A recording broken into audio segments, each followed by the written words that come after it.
Alrighty, everybody, we are live. Welcome this morning. We're going to be talking about commanding and hell let loose. And of course, for those of you that are new to this sort of thing, it's an open Q&A. We'll try to keep the questions organized in the Q&A thing in the chat. So try and just punch your questions in there versus sending them in all chat here where they can get lost because sometimes it's hard to follow along and make sure we pick up everything. We'll see how many people join in today, though, to learn more about commanding. But I am joined here joined by Osiris, who's from PZLD. Good morning, Osiris. Good morning, Smithers. Good morning. Appreciate you, boss. Thanks for having me back yet again, and I look forward to our discussion. Yeah, between Osiris, if you had to put a ballpark number, how many games do you think you've commanded? I mean, I'm like trying to do the math here in my head, and I mean, I just tell everyone this, and this is my intro. Like, I have played over 3,000 hours of Hell Let Loose, and 99% of it, including pub lobbies, has been in the commander seat. Of my comp career, I think I have commanded every game outside of, let's just say, ballpark 15.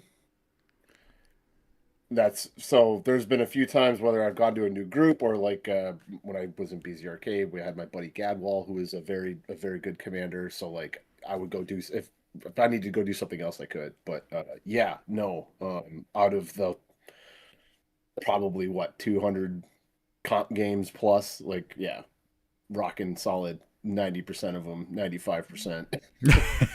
How about you? How about you, sir? How many comp games have you commanded for? Yeah, I think I'm in I think I'm around the 350 range. I think I'm around there. It's been a long journey. I mean, you have the 35s that we once played in on the PC world, all the 49s, the 3 different teams over the years. Yeah. Been a lot. Oh, I'm not even counting the scrims either. Like if I count if you count the scrims, I mean, I bet you're probably up there over 500, 600. Yeah, and I'm probably right there with you. Yeah, between all the streams and stuff like that, we've seen a lot of stuff going on. I mean, there are a few things that catch me by surprise sometimes, but for the most, it was so funny. Early this morning, I was casting 6th versus MSU, and it was a really good game on Purple Heart Lane. And MSU was trying to push up to Carentan Causeway, and I was thinking, okay, well, we got 15 minutes left or something, and I was saying to myself, all right, well, I was saying in the stream, okay, here's what I would do. I would try to stack as many tanks as possible, and I would use the SPA to launch smoke up because in OCSL you don't have artillery allowed. Then you could drop the bomber run up to the front line and you want to try to push as many tanks down the road, and you would use the mediums as screens in front of them to take the shots. And there are a few other things that I said, but lo and behold, a few minutes later, MSU was stacking medium or stacked a medium or put a medium in front of the heavies on the road and was using that as a screen in front of the heavies, and they were using the SPA to launch smoke. And I was go ahead. Sorry, go ahead. No, you're good. No. I was going to say, and even I'm assuming they were Germans, correct? Yeah. Yeah, I mean, it's especially like allies. You got the Shermans with the smokes built right into it. And now you're telling me that you can put a SPA over the shoulder of that. Like you could literally just smoke screen your entire way down the road with a heavy launching rounds. Just to keep anything that's potentially down there, especially if you're talking about PHL. I mean, then you're talking about the dead man's corner. That long road where absolutely anything can smack you on the way through, but.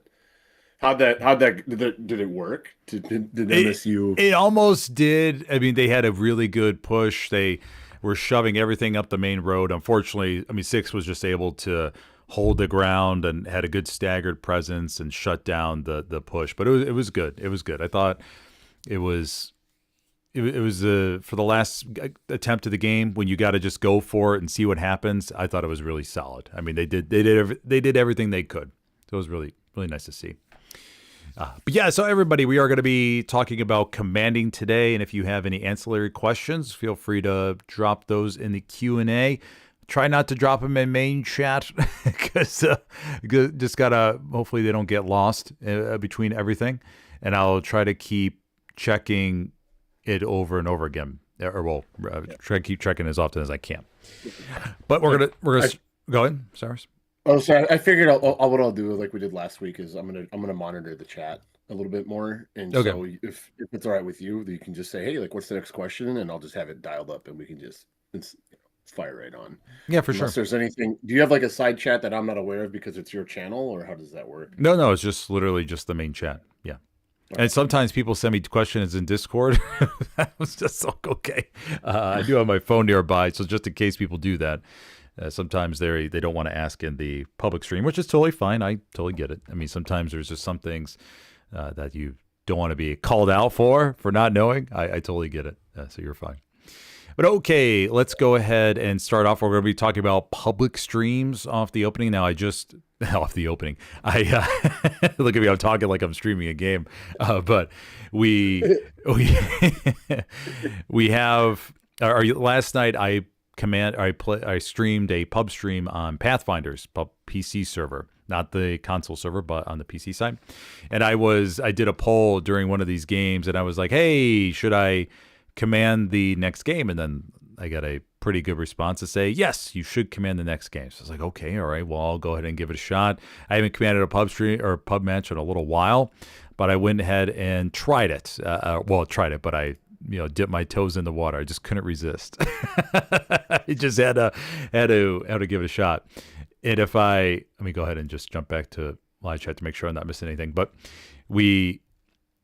so the map was SMDM. Go ahead and jump on forward here. Now, it was a pretty good group. I just did a pub stream on the previous match, and it was a pretty good. I have the leadership chat on during the streams, and it seemed like it was a good group of people. Sometimes you got to watch out to see how toxic everything is.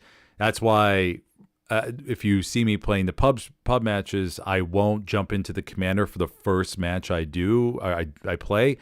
I want to jump in squad chat if I'm thinking about it, just to see what the vibe is like. Because sometimes things get a little bit toxic, man. And then I'm like, oh, I don't want to deal with that. It could be pretty bad pretty bad. We'll move on here. So we were playing, everybody was playing Carentan. We moved on forward to SMDM. This was the next one here. Let me go ahead and zip on forward. Thought I had this lined up beforehand, but I'm just a little bit off. 16 minutes left to go, and yeah, I think this was, one second. There we go. Okay.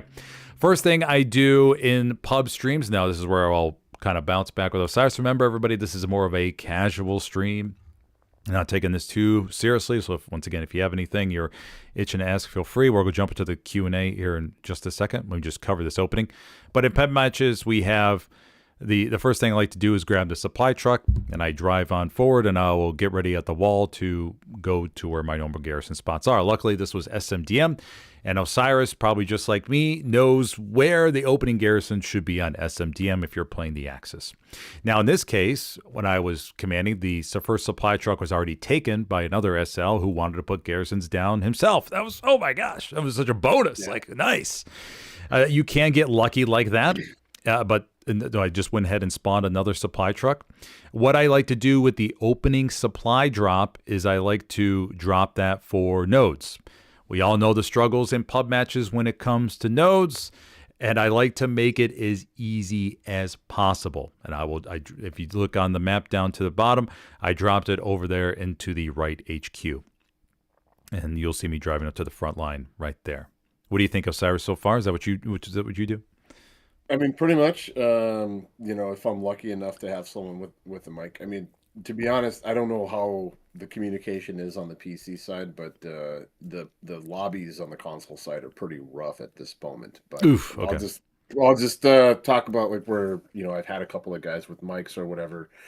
But I'll typically ask, hey, who's got a mic? Yep. Give them a supply truck and give them a move marker and just say, can you please drop boxes? And just put up one garrison right there, like just one. I'm not gonna ask them to do anything more. And then in a similar fashion, where you are trying to drop supplies for, engineers and pub lobbies. Well, instead of dropping the supplies with the supply drop, what I do is I'll take my first box out of the supply truck to go set up a frontline garrison. If I didn't have someone take a second one, I'll do the second garrison that I want to Mhm. just kind of, triangulate. In this case, I think it was dugout was your mid. Um, Mhm. and then I will use my supply drop and my first two boxes after the reload, I will go build a garrison on like the opposite side of the map or somewhere that's like out of the way that's not going to be found. And then I will go into red chat and be like, "Hey," and I'll just bug them. I just annoy people with for nodes until they get them done. So I'm like, "Hey, you got boxes, you got supplies. There's a garrison way away from everything. Get over there, That's a please." good point. Yeah. And a lot of times people will turn around and at least I might not get 60 60 60, but I'll usually at least get a couple. And then worst case scenario, if I have to go, hey, don't take the command seat, and then I'll go jump in an engineer real quick because no one wants the command seat anyways. Mhm. I'll go build the set myself. Gotcha. That's a solid point. I mean, you could drive, yeah. So set up a garrison on the very far perimeter, and then drop a Yeah. couple extra boxes. Ask engine because you get once again making it easy as possible for them, and they drive you. They can spawn on in and build the nodes right around there. Yeah, very. I like that. I think I did that at one point as well. I forgot. I totally forgot about that, but now it's back in my mind. Very good. Okay, here off the opening, I'm driving up to the front line, and we're not gonna cover the whole match, dear God, but we're gonna just skip around. The main thing is just for me the opening of the match. I just want to talk about for a little bit.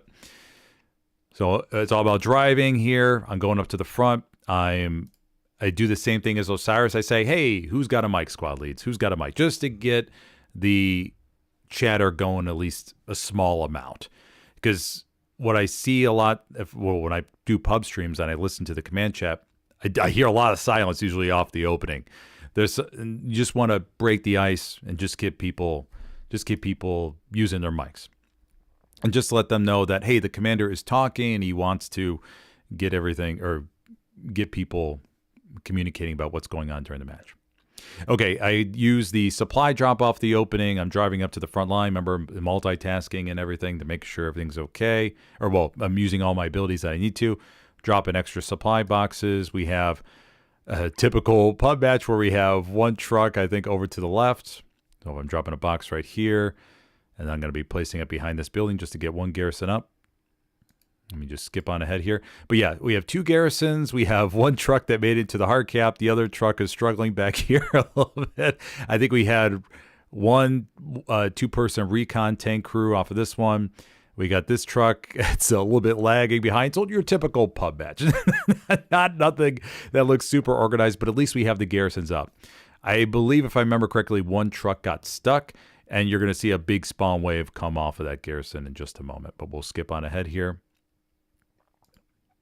Yeah, while you're skipping on ahead, I just wanted to add, like, you talk about getting people to start talking as a pub commander, and there's been more than a few. I mean, you've experienced this yourself, where it's like being the commander is not just like sitting there quietly and dropping a box and just people will ask you, oh, hey, can I get a tank? And you just like, no, like if you're commanding, and especially in a pub lobby, it's going to be annoying, but if you just continue talking and continue giving out orders and like continue making requests and whatever, I mean, it's gotten harder and harder and harder as this game has winded down further and further and further. But there's been multiple times where even though the game is kind of, rough to play, that I have gone into a pub lobby and, maybe it's pretty quiet for the first 10 minutes, 15 minutes. And then all of a sudden it's like, people will be like, oh, like they're actually coordinating. They're actually playing the game. Like this is how we actually do things. And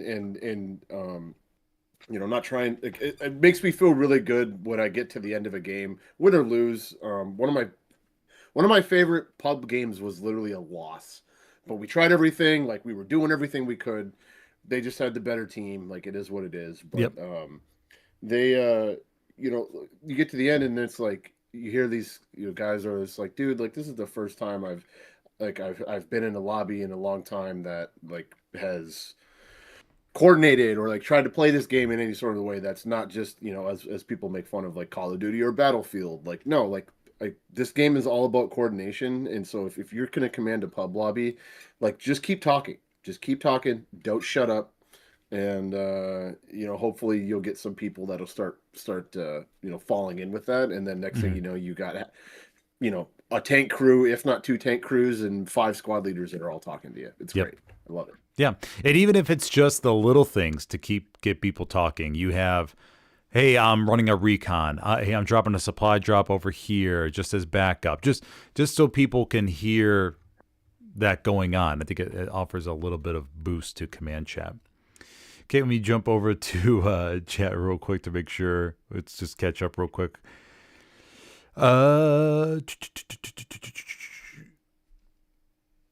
It's no more, possibly on board. Oh, and got the new tournament. Okay, that he'll be talking to you about. Very good. He'll play to see what players are. There's there was a question with how to deal with let's see, where is it? Of course, it's you'll Ulared Skell. Yeah, so he says, I see him rolling. I like to play a match. Yeah, I mean, well, Big Dog, to your point, real quick. Well, okay. I try to just, okay, let's back up. Okay, so just see what SLs are playing in leadership positions. Yep, yeah, 100%. And then a lot of under 100s in console lobbies right now. It's not fun. Only so much you could take getting 5-0 or 1-4 and have no other comms. Yeah, that does suck. I mean, when you have nothing going on as far as everybody's silent, then you kind of go, ugh, I don't know how many more of these I could take. And then you see this gradual shift towards more people just wanting to just play competitive matches or scrims and not really worry about playing in pubs anymore. Unless there's a pub stream going on, which I do see a lot happening. Competitive players will jump into pub streams and to make really good matches out of it. Matt Klein says the worst part of being commander of public matches is everyone blames you for everything without even understanding what the commander role is, and they don't see all the good things you are doing. Yes. Yeah, it's a very common thing because people think of, oh, the commander should be able to do all of this. The commander should be able to do this and that, But no, it's a real team game. You can't do all that. Big Dog says I never wants to steamroll like it. Sorry, and everyone wants to steamroll like I'd like to play a match longer than 20 minutes. Oh yeah, 100%. You'll see what I'll be talking about here in just a moment. Yeah. But this comes to this match. When you have a very efficient enemy recon team, how do you handle that as a command with no defending squad wanting to take care of it? Yes, this is extremely tough. They actually just went through that in the previous match on here with Carentan. The Axis Recon was constantly zooming or roaming around the backline of the Allies. And there were multiple times over the course of the match where the Ally command chat was like, hey, this seems kind of weird. I mean, all our garrisons are being taken out and that kind of typical thing. So obviously they were talking about stream sniping or they're alluding to it. But when I was watching it via my stream, or when I was looking at it and streaming it, and obviously I stream with a delay, the recon was just going up and about them and taking out everything. And when you don't have, if you have nobody that wants to volunteer for that, there's unfortunately, I mean, you could try to ask a tank crew, can a tank crew roam around in a Greyhound or a Stewie, a Puma, a Luke's, just to help find the outpost or something like that? But if no one's going to help you, then I'm not too sure what you could do. Osiris, you want to comment on that? So I'm going to call out some veteran players, not by name, but just veteran players in general, that go into pub lobbies and they just harass the back lines and because they, you know, they know what they're doing, and so they just get back there and they just, you know, they'll drop 120 kills because they're just watching, you know, blueberries just stream off of a garrison or whatever. The best way, you're gonna have to hopefully have a recon squad on your side that is willing to stop doing backline shenanigans and be like, hey man, like I need to count on you right now. Or even just a defensive squad to say, hey, who's got a 3-man squad? Like your only goal is to make this person go away. I was actually helping out a clan called Crows, and they are a bit newer. and they were playing on Kursk, and they had a recon guy in their back line all game long, and he was constantly setting up because they were missing supply drops, they were missing, a commander that snuck back there. It was Kursk night to their credit, so Mm. a little bit more fog, but that just makes it more important. Like, you really got to make sure your back lines are clear. So if you have a recon team in your back line, like you just have to go get rid of it. You Mm. have to. Yeah. Um, and if they being your team do not respond to your request, then I will find out where that OP is, and I will drive at it until it's gone. Like it's it is what it is. But yeah, you got to get rid of it no matter Yeah. what. Yeah, and pub matches, unfortunately, it's if you're obviously you're going to be lacking that level of coordination in the what's the other word I'm looking for here? The responsibility that people want to take over. Be like, yes, I will find it. And there's no magical pill beyond that. Unfortunately, you have to deal with the resources that you have. And the only thing you could do is just keep spamming and say, hey, can somebody please take on the responsibility? You don't have text chat on console, unfortunately, so you can't use that. But you just got to keep trying to ask or call out specific squads and say, hey, dog, hey, easy, can you please just roam around in the back line and try to find the enemy recon. I've gotten lucky sometimes where some squad leads say, oh, I love hunting down enemy recon. Oh, nice, perfect, do that. There are some people out there that really enjoy that sort of search and destroy type mission in the back line. Okay, Matt Kleins, your questions. What changes to command abilities do you want to see in Vietnam? Red Zone, Garrison, and public matches, good or bad idea? I'll touch on both of those here in a moment. What's the most important thing to remember as a commander other than garrisons? I would say, this is a good question, Big Dog. What's the most important thing to remember as a commander other than garrisons? I would think I would have to go with resource management. I would probably always try to check your resources balance. As when you have a spare moment, check your resource balance, see where you're sitting are in all three categories. Obviously, if you're playing at 30s versus 30s, you're going to have a surplus of everything for the most part. But can you convert? Can you drop a supply drop over here? Can you run encouraged? Do you have an opportunity to drop an airhead somewhere? Just scan through your commander abilities and just do just a quick check to see if some of those are relevant to your current situation. Can you convert resources? Drop a supply drop, airhead, half track, tank, something like that. Osiris, you have a thought on that one? Yeah. One of the comments that I've received over my Hell Let Loose career is that as a commander, I create this sense of urgency. Mm-hmm. Which if you have guys talking in a pub lobby, like, you can hopefully kind of like, convey that sense of urgency to them, especially when you have something going on in your back lines and it's like, no one wants to play defense, or everyone just doesn't care. And so what I do is, in the same sense that I will annoy red chat for nodes until I get them. Like, if I see a pub lobby match, and whether an airhead came down, or say I was driving through the line and I saw a Garrison wave come spawning off, and I get blown out of my truck by a rocket or whatever, um I'll just kind of be like, hey, like, if someone doesn't come back right now, we're gonna lose. Like, I'm telling you that right now. Like, and as soon as you say we are going to lose, instead of having to explain, like, why we're gonna lose, like, if someone doesn't come back right now, we're gonna lose, you'll typically get at least a couple of guys that will be like, ah, shit, like, okay, fine, I'll be the one to do it. Yeah, God forbid someone comes back to play some defense. So Yeah, it's very. Sometimes you need those powerful statements, though. That's very true. yeah. You just and as for anyone that's ever listened to me about Commander, I've always said, like, you're not you cannot just play Commander. You have to be the Commander. Mm-hmm. And I know things are much more disciplined in your realm, I mean, even all the way up at the top divs, you know, I've seen lack of discipline in plays and stuff like that. And even our own guys, like, you know, we had a match where we lost to a clan that, I mean,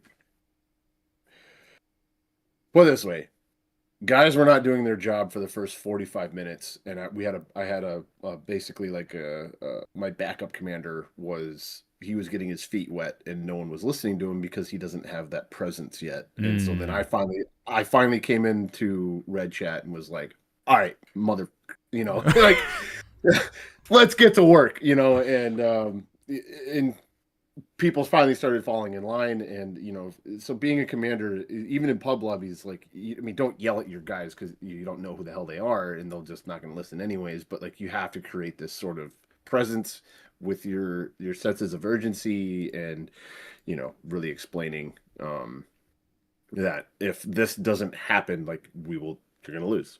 Yep. Yeah. I got you. Okay. Let's go ahead and we'll continue on with the pub match real quick so we can get through this because we can literally stop and chat for like the next hour and a half. We just get through the pub. We're going to do it again. Yeah. We're going to do it again. Okay. Let me go ahead and speed this up a little bit. Let me go ahead and put this on.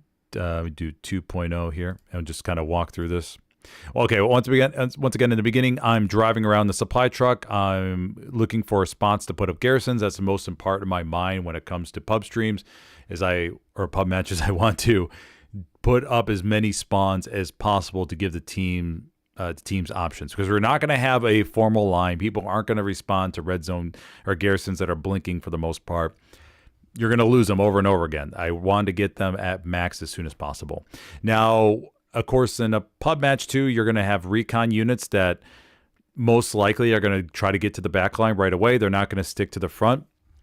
And with the whole flare meta changing, the 5-minute cooldown that we used, or now that is enacted, recon teams are, you know, it's kind of not as useful for them to be around the front line. I mean, they're going to be more on the back line to provide the recon as their role sort of alludes to. But here we have the recon unit to the top northeast, and I just look at that and go, okay, well, let's see what they could do. And you know, whatever. I'm not really paying too much attention to them, but I'm still driving around the supply truck. Going to go refill real quick because once again, while the enemy is setting up their positions, I'm just going to be maxing out garrisons as much as possible. I'm communicating with the squad leads during this entire time. Let me go ahead and... These are all the inconsistencies that you have to deal with in a pub game. We're at 60 manpower, so I'll wait on 50, 40. Got supplies going down right HQ. Thank you, sir. Right line, okay, I dropped more supplies on the right HQ to help, once again, get those nodes placed as soon as possible. Did you have something, Osiris? Sorry.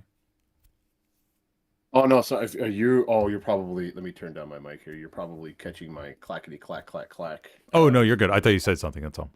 No. Okay, we'll continue moving on here. We just get a little bit farther into the match. We start losing dugout a little bit, but I'm still driving around the supply truck. I'm communicating with my squad leads to say, hey, let's focus on defense. Recon SL, the other supply truck that was spawned in earlier, they took a box and set it up towards east of cattle sheds. Normally, I'm not a big fan of the initial push like this, but okay, whatever. Let's see what happens. Okay. Go. Sorry. No, you're good. So I'm gonna roll up here and get this garrison up. Let me go ahead and put this down so everybody can hear what I'm talking about real quick. Have this reserve. We lost the garrison on dugout. I'm just going to keep dropping supplies back there. Yeah, I'm a big fan of just keep dropping supplies. And pub matches with the bombing runs, and I mean, bombing runs are still on cooldown anyways, but just plop supplies wherever you possibly can. Even if you already have a garrison there, just try to find an extra spot to put just to have an extra back. And now, the next few minutes are going to be interesting. We just go and zoom on forward a little bit. We start to get pressure on cattle sheds. The supply truck that I thought he was going to help set up some blue zone garrisons ends up just setting up 2 red zone garrisons. So I mean, I was like, oh, what can I really do with that?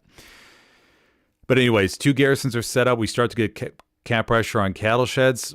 They're already there. They're in it. We're getting capped on dugouts. So I think, okay, why not? We'll just try to go with that and see what happens. Copy. I mean, squad leads just got to get some AT as best you can. There's a tank roaming around the back line. We have cap pressure north of dugout. I'm going to drop a bombing run here north because it's getting kind of serious. Squad's trying to right now, but they're just getting annihilated by that thing. Struggling in the pub match to get people to go AT. Copy. Oh, we got a bomber. I got a bomber run coming in north of point. I think they have 2 tanks. You'll notice how we have a node built in the southwest of dugout. I'll take a nodes any way I could get them. I'm not too picky. If we have extra supplies hanging around, just try to build them. It's whatever. If we lose it, we lose it. It's okay. We still have cap pressure coming on cattle sheds. I'm not in any way incentivizing people to go over there. It's just some raspberries up there. I'm just destroyed the whatever control I can, whatever control I have. I'm just trying to put that on dugout to maximize the defense. Gary. I do call in the bombing run danger close north of the point to help alleviate some of the pressure. Yeah, that's the nice thing about reinforce. Maybe do we have enough? Is that if you are going to use a bombing run, it is highly effective because they're typically only going to be coming from one of 2 directions, and they're going to be coming in a line. Yeah. So and they're going to maximize the circle too. Yeah. Yeah. Bombing run inbound. Okay, this will answer. I forgot who's. I think it was Matt's question about. Oh yeah, somebody made the point about doing quick 5-0s. So I checked my CE after the bombing run to see how effective it was. Cap progress stalls. I think that bombing run took out a Gary over there. Okay, we're camping back. I took out the OP that those guys are spawning in on the west side. Winning the cap race now. Just did a recon picture over cattle sheds. They have nothing there. Nice. Drop me some supplies over here. It looks like we're gonna take it. Got a stew out. Okay, allies aren't playing defense here, and so we just have a few blueberries over there by cattle sheds capping it right now. Can you spawn an SPA left? Nope, but yeah, sure thing. The Gary out, they're still there. Good job, boys. Nice cap on cattle sheds. I tried to block the... Okay, let's take this time and just clear them out. Don't all redeploy to cattle sheds. Just push northeast from dugout, everybody. Here, I'm telling everybody to not redeploy instantly. I mean, the same thing that teams do in competitive matches as well. I want everybody to try and push up towards cattle sheds because the enemy is going to be coming from the back. They were just on dugout. A lot of the remaining SLs are going to be retreating, obviously, to fourth, and they're going to be creating a sort of a ring of spawns around the next, or around to the southwest of cattle shed. So I'm trying to tell everybody to just push forward and clear them out, and then we can make a nice square formation around cattle sheds. Can you do a supply truck bottom left? That's funny you say that. That's exactly what I do in my comp matches. Is I'll turn around and be like, hey, like, okay, we're gonna cap, because you can kind of see the writing on the wall. I'd be like, hey, like, looks like we're gonna cap this.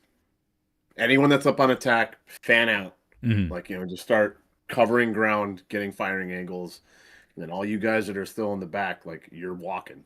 Yeah.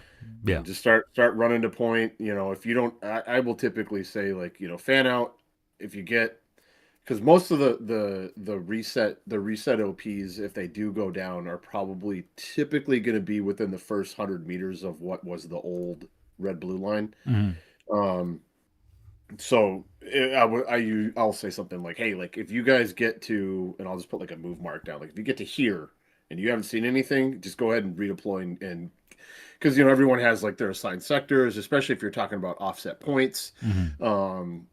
Guys that were on the right of this attack are now going to have to go all the way to the other side now, and so, like, I'll kind of put down a little thing like saying, hey, like, if you don't have anything by here, just go ahead and kick it that way, and try to just get as much map control as quickly as possible. Yeah, exactly.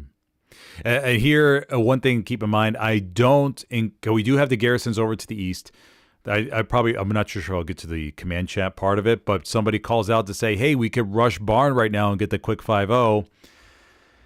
If people want to go for it, I leave it up to command chat. I say, if you all want to go for it, go for it. But I'm going to focus on cattle sheds. I mean, even like Osiris mentioned earlier, even if I lose and it was a really good 90-minute game, yeah, of course, it's going to sting a little bit, but at least it was a really good 90-minute back and forth. What does like a 12, 15-minute 5-0 mean? What does that mean? It's like, oh, it's over. Damn, I really liked SMDM. Okay. Then that's it. Like, will you give yourself a big pat on the back for a quick 5-0? No, not a pub match. In a competitive match, if you're facing a really good team that you think is better, if you think is better than you, and you're able to get a quick 5-0, oh my gosh, by all means, get that 5-0 because you don't know if you're going to have another chance. I'd rather Well, go ahead, Stars. I was saying, and I don't know about the PC side, but that will kill a lobby. Yeah, immediately. 100%. Yeah, and plus you're killing the lobby. If you get done, especially if you just got done seeding, you work so hard to seed.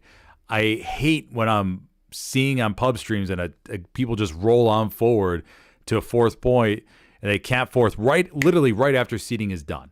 They roll on to fourth and they move up to fifth and they win. And then the server loses 50% of the people. Like, oh my God, what was the point of that? What was the point of that? Yeah, that's very irritating to see because it's like, come on, we're trying to seed the freaking server. Wow, we did it. And then all of these people leave now. Yeah. But anyways, I make a call out to command chat. I don't know if we're going to hear. So we got to keep in mind that when I think my squad just wiped that tank. I think redeploying smarter than taking 5 minutes to run. Yeah, there was a squad lead that called out to say, hey, I think redeploying is smarter. I mean,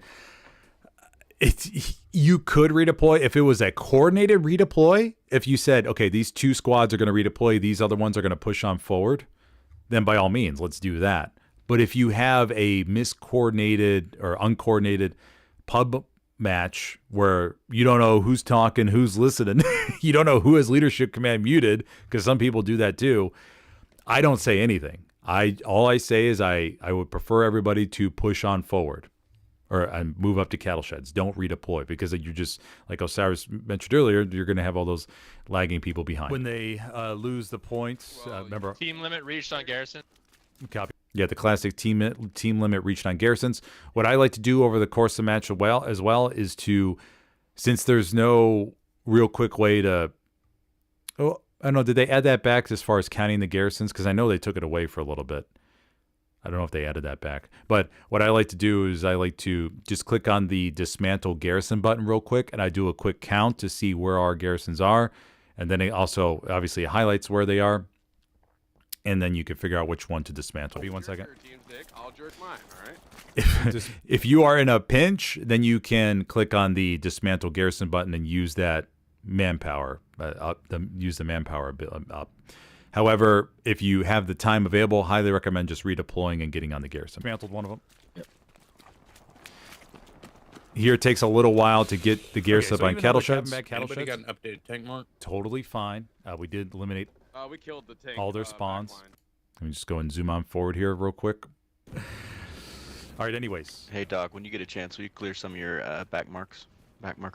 Okay, so I converted munition fuel because we don't have any tankers. I mean... They're in the trench. Yeah, we have one tank crew during the course of this, or I think we have one tank crew for majority of the match, and that gives you the opportunity to go down to fuel and convert that over into other resources because you're not going to really need it. Keep an eye out on your tank crews, though. Every time you redeploy, you just take a look at your armor loadouts. If you have a single person or one solo tanker, then a full crew, then just keep it back in your mind like, hey, I want to have at least 600 fuel ready to go during the course of the match. Okay, let me go ahead and we could pause for questions here real quick. Let me go ahead and check through chat just for a second. It's interesting trying to balance this and also have an educational piece as well. Let me go ahead and zoom through here real fast. I'll take a quick one while you read. It says, Gangster Gumbo says, I feel like Airhead planes are quieter than supply planes. Am I high? No, you're not. Airhead planes have a lower rumble. If the sound clip works, I don't know if it's a problem on PC, but on the console side, we've had a Airhead bug where you'll get a perfectly quiet Airhead drop. You don't even hear it, and then next thing you know, like you'll hear someone like, "Hey, there's an Airhead like literally hitting the ground right now in our middle of our backlines." So, yeah, no, Airhead's bugged on console. I'm not sure about the PC. If you want to touch on that, yeah, PC Airhead is. I mean, I know that sound like the back of my hand. I mean, it's very, very noticeable to me. It's a low droning sound. It's much louder than the console scene. When I first started casting on console, I remember looking at the map and going, there's an airhead there? I didn't hear it playing. And then another airhead would be called in. I go, I didn't hear that one either. I would never hear them. And I realized during a few quieter moments of my following matches that, the airhead sound is super quiet. It's like a little bird, little flutter across the top of the sky that I never would notice if I didn't play console before. Never would Shout notice. out to Cool0134. That's first of all, that's my guy. Hope you're doing well, my bud. But he was my arty guy for a long time, and he was on that like white on rice. You know, I'd be doing whatever, and all of a sudden because he'll just talk over you, which is great. But he was just like airhead, and repeat airhead, and then sure as shit, we'd all look up and like, oh yeah, hey, there it is. Yeah. So shout out to Cool for being on top of that. So if you're playing arty, one of the things that you can kind of be listening for is that airhead sound. And additionally, little secret is, I personally have it's like the Dolby Atmos sound or whatever the app is for Xbox, where you can change your sound levels, and so you can change your equalizer to kind of highlight deeper sounds, like footsteps, and stuff like that. Also drown out some of the other noises. So if you want to get real sweaty with it, you can definitely change your equalizers on your systems to try to help out with that. But yeah, the console airhead sucks. So yeah, it's on PC. In competitive scene, you gotta have, whenever an airhead flies over, you gotta have people that shout it. It goes over anything pretty much. Hey, enemy airhead. You got to be very, very vocal, because it's going to be a really game-changing play. I've seen it time and time again where airheads get missed, man, and next thing you know, they're losing the point. They're scrambling to fall back, and either two things happen. A, you are able to get the airhead and that spawn taken care of. You also lose a ton of map control at the same time, because obviously you're pulling bodies back to dealing with a big spawn. Or B, you lose the point and you lose even more map control, obviously. If a missed airhead unless the team doesn't. The funny thing is if I've seen it happen only a few times, but the communication doesn't go out on a team on a successful airhead that is amazing. It has amazing opportunity, and you only see like one person spotted. You go, oh no, the communication didn't get out. It could have been a game-changing play, and nobody spawns on it. You go, oh my gosh, that's crazy. Oh.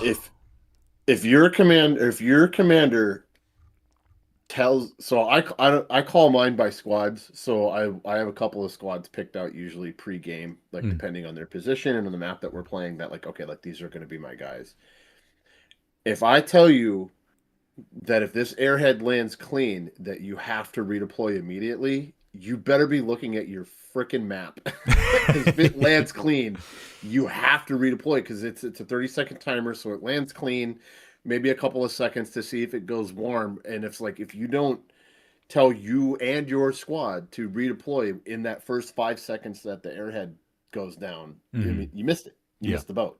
Yeah. And yeah, it's when you land a good one and no one does anything off of it, I just want to punch myself in the face. Yeah. I mean, like I said, it's crazy because I can't remember the games exactly, but there have been a few occasions where I remember going on stream, oh my gosh, they could cap the point with this. 30 seconds goes by, nobody spawns in. Another 30 seconds goes by, and I'm going, oh my gosh, I can't believe what I'm looking at right now. There's been a few of those, and it goes to show you how, I mean, some people can be really bogged up with their current situation. Somebody forgets to send the communication out, and then they miss a golden opportunity. It really is pretty wild sometimes.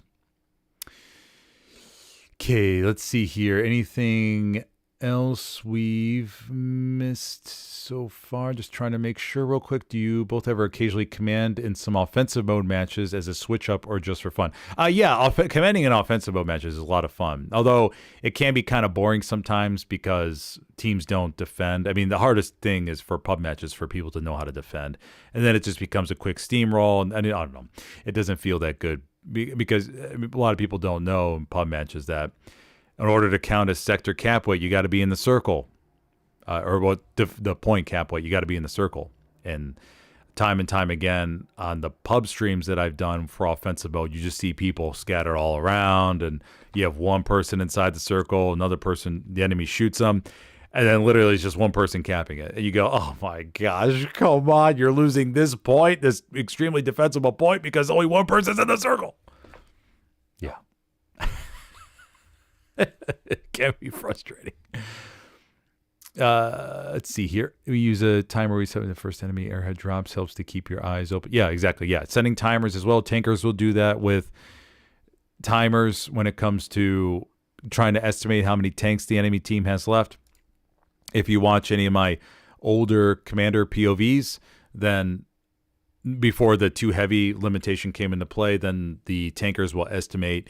You'll hear them in command chat saying, okay, we think they have 2 heavies up on the board. Maybe they have 1, or they have none. Maybe we've eliminated all of them because they're doing fuel calculations in the background, fuel calculations, and then how many tanks they've taken down. They have their formulas that they work with, and they say, we think they have 1 enemy heavy left, or maybe 2, 0, and then that's how they'll put some method to their madness when it comes time to making an armor push. Okay, red zone. Go ahead. Sorry. Oh, I just want to add, if you're commanding pub matches, especially on offensive, like one of the things you can do is that instead of putting your garrison on point, you can just triangulate the point itself. It really helps spread out because it gives them 2, basically 100-meter offset to point. That is, so you get 1 garrison on each side of point. Like, so it kind of helps with spreading out your defense of your point. Because they have 2 garrisons to come off of, and without trying to sound like degrading, like, I mean, you have to think of pub lobbies like almost like they're lemmings. This is just a really, like, that's a rough way to put it, but like they're just going to go to the garrison that spawns quickest, So if you have 2 offset garrisons, well, now that gives you 2 garrisons that guys are just going to be bouncing back and forth off of. If you have squad leaders that put down OPs, great. You can't always count on it, so I always try to offset my garrisons on that for pub lobbies.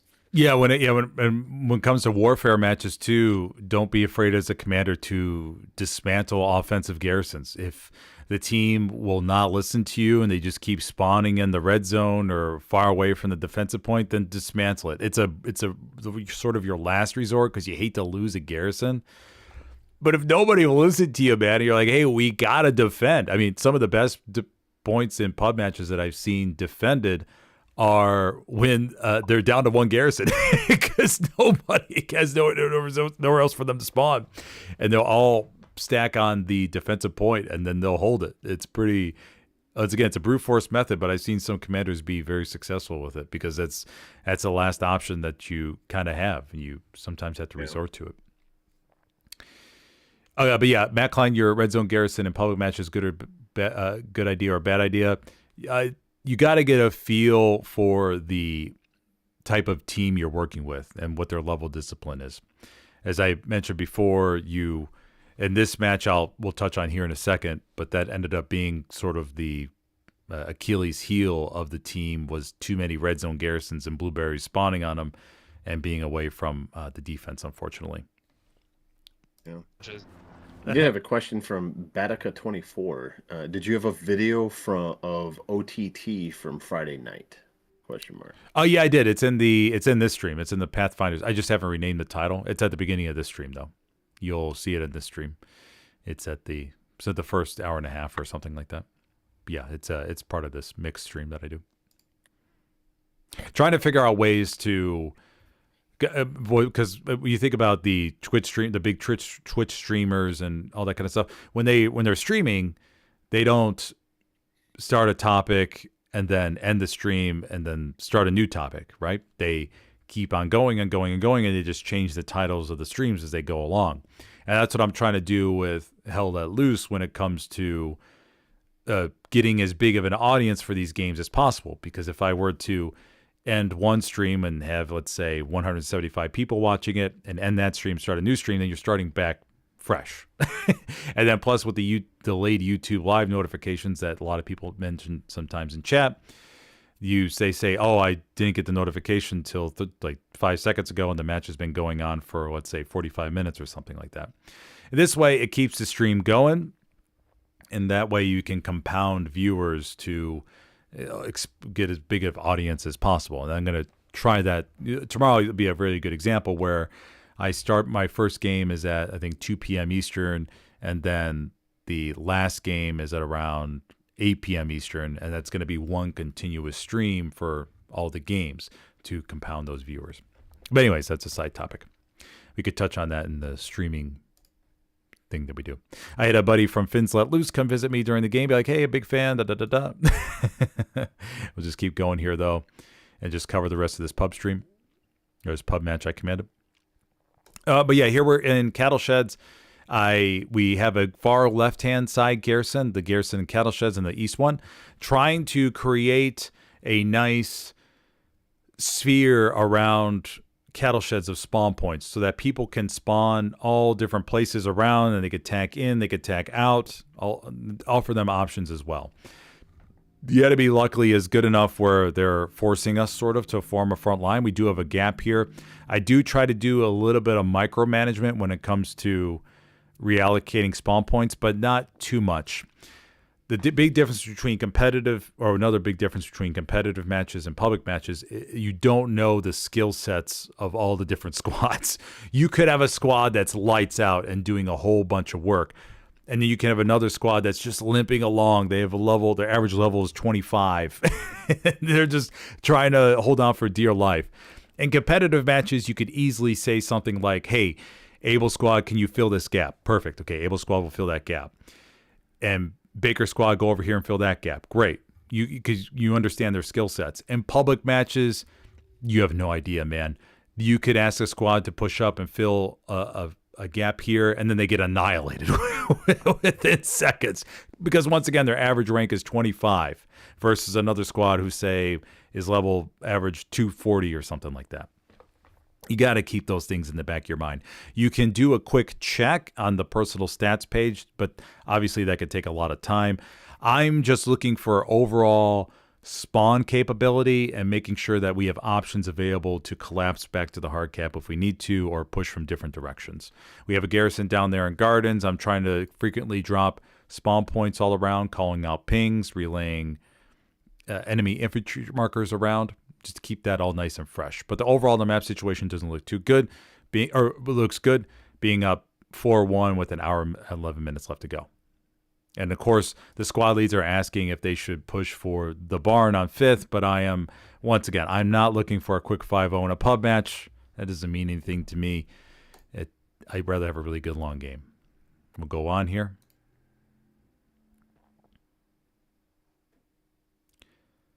Okay, we have 2 Garrisons down to the south, Garrison over there to the west. We have a lot of mines. That's another thing I like to do.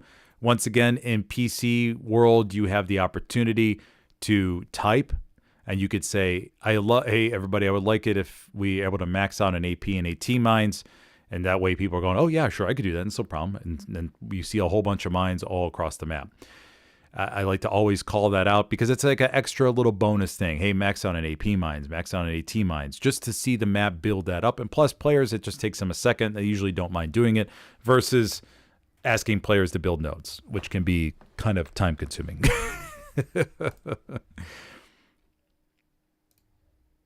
Any other things that would come into your mind, Osiris, while watching this? I just wanted to ask you, so when you've been in pub lobbies and have you ever seen the writing on the wall? Like, you're gonna lose a point, right? Like, you're gonna lose it. Like, you could already see it happening. Mm-hmm. I'll dismantle the Garrisons, like, on point. Like, we're not like, like, because we got to go back to our, what is going to be our new defensive point, and everyone just wants to keep attacking and stuff. And then, of course, you always get the post cap where, you lose a point, you have nowhere near enough bodies, but yet you have enough bodies that are still running around, either whether it's the point that you just lost or they're still running around, the point that you were just attacking. Is that something that you do in your pub lobbies where you'll see the writing on the wall and you just go preemptively take out any garrisons that you may have that can try to force your guys to spawn back where you want them? I'll see the writing on the wall. I won't say I dismantle the garrisons though. I'll leave the garrisons where they be and just maybe because sometimes you never know if you'll get lucky and the spawn wave will come in, they'll fight a little bit, they'll lose the point, but then they'll win the frags and be able to quickly recap it. I have had a few lucky situations like that. But what I will do is I'll say, hey, everybody, get ready to reset your outposts and make sure that, because you're about to lose them, I call that out because some squad leads will go, oh, I didn't know I was going to lose it because they're brand new, right? And they won't know about the cooldown either. I will make those call outs, and then I'll say, can I get a squad to fall back over into the middle point or the next defensive point? I would get that call out done to make sure that's being taken care of. But yeah, here we have cattle sheds that did face a little bit of pressure. We'll just zoom out here. Now, this is what I was just referring to, is that in this situation, we had the garrisons established in the blue zone down below. Keep in mind when you're commanding a pub match, in case you don't do competitive matches, always try to line up the garrisons that are to the south in the defensive piece or in the next sector down below. That way, so that they fall into the next grid line. If you lose your point that you're trying to hold, those garrisons are still going to be there. Always just watch that line, because sometimes I see the squad leads put the garrison over across the border, and you go, "Oh no, you're going to lose it if you lose this point." You always keep that in mind. In this case, we lost cattle sheds, but we still had these two garrisons, and so everybody was able to still file on forward and push into there. Now, I did request a few blueberries go back into dugout, and that's most. Our squad lead to head on back because we have one garrison back there, and then I have the garrison over to the southwest as well to dugout, just to keep it nice and or at least a reserve garrison, if you will. I always try to make sure that option is available. But those are all the things that I'm thinking about when it comes to losing a point like this. And of course, always dropping supply drops like I mentioned before. We'll continue moving on here. Here I'm just resetting the garrison. Only an hour and 4 minutes, or only about 30 minutes in. I'm dropping us a bombing run over cattle sheds because it looks like we're actually going to recap it real quick. And then that ends up leading to another cap on cattle sheds, which you could see up here. We go up 4-1 twice in the same game. And they asked if I want to go again, a 5-0 on the barn. I say, if you guys want to go, you go. I'm not going to urge everybody to do it. We're only 30 minutes into the game. It's a really good game so far. I'd rather play this one out and see how it goes. Yeah. So, do you have like a cutoff, like 45 minutes? I would say 45 minutes. Yeah. Yeah, I would go with that. My old doggy's coughing. Sorry if you guys are hearing that. But you're good. Yeah, 45 minutes is where you're kind of like, all right, like let's just, yeah, enough's enough. Yeah, if it's 45 minutes and the enemy team is showing no signs of defending, then I'll go, okay, all right, let's just get this over and move on to the next one. Because you want that, if the enemy team is full of people that don't want to defend, then you kind of want that churn when it comes to the game ending and the new people coming on in.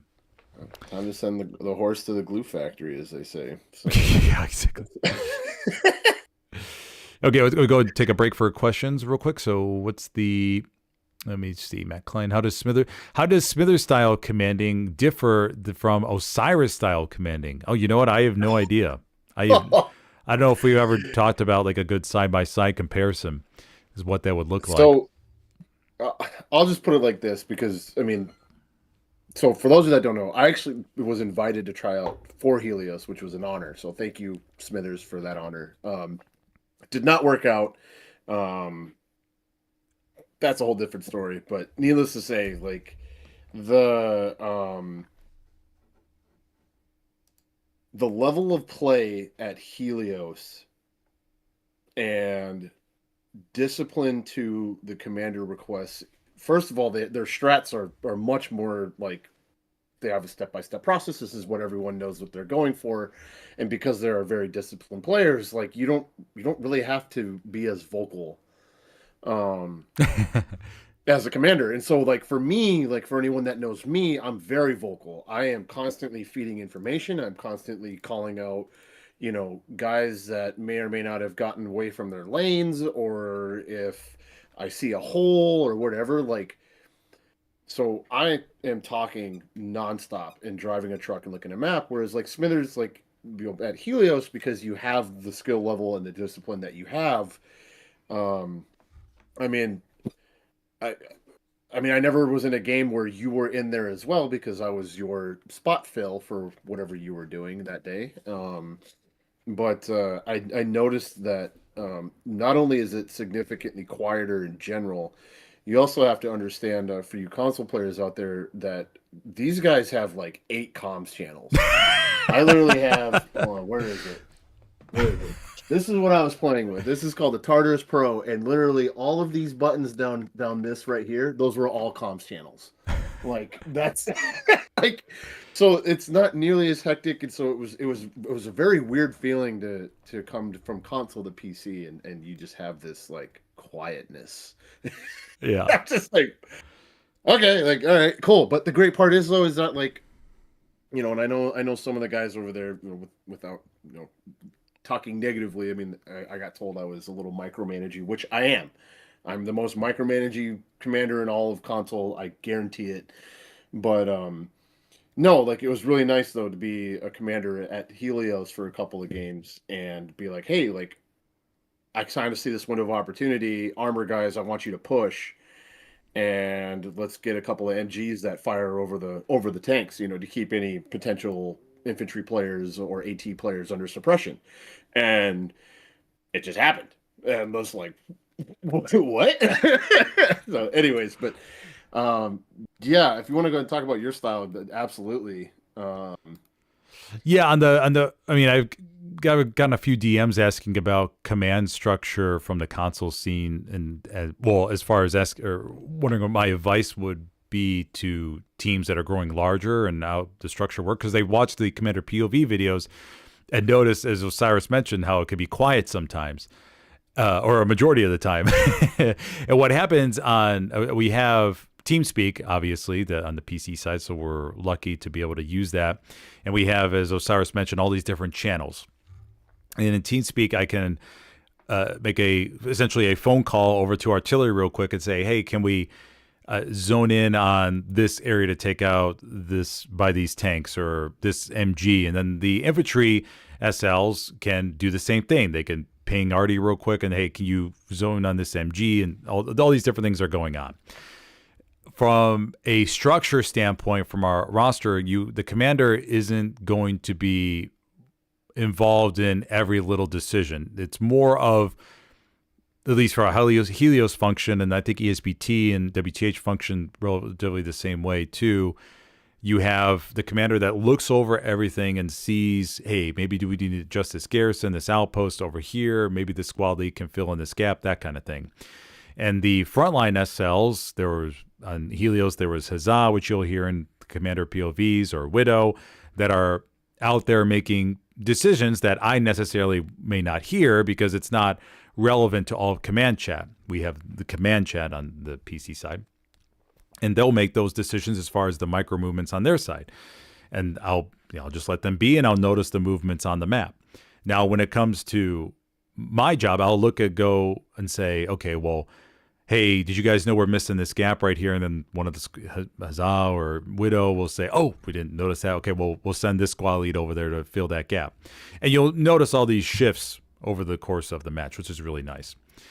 And then from my standpoint, managing resources. I'm calling in abilities, that kind of thing. And basically, the main difference between Osiris and me is that I have a much farther back kind of view, whereas he's more down into the details. Now, I'm in the details by looking at the map and understanding what everything's going on, but all of those commands that I would potentially relay are already happening. They're already communicating. They're already talking about them, and they're going on. Yeah, I think that was honestly the biggest thing is that, like I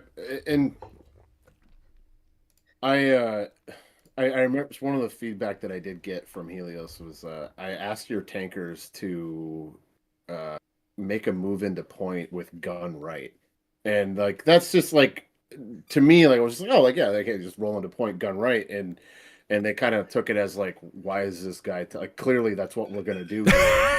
And it was more like, you know, who the hell is this guy?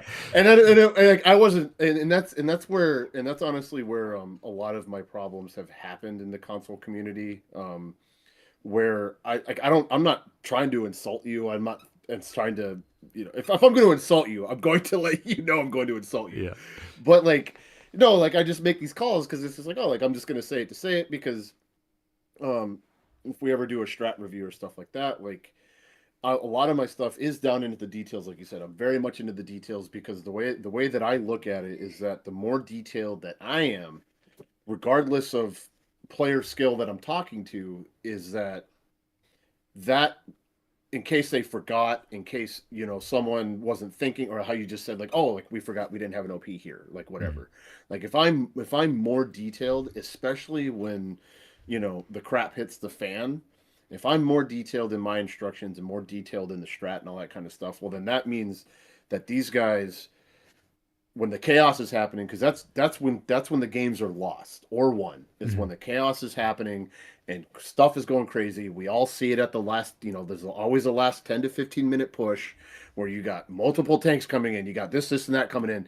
And it's like, so for me, like I always just look at it as like the more detailed that I am in my instruction, the less likely guys are going to get flustered and their eyes get big or whatever. Like let's just be disciplined to the game plan and to the lanes that you need to have. And so that's yeah, anyways, I just wanted to touch on that. And no, you're fine. Explain why I am the way I am. So no, you're fine. I when it comes to tankers, I always think of tankers and their positions as extremely sensitive.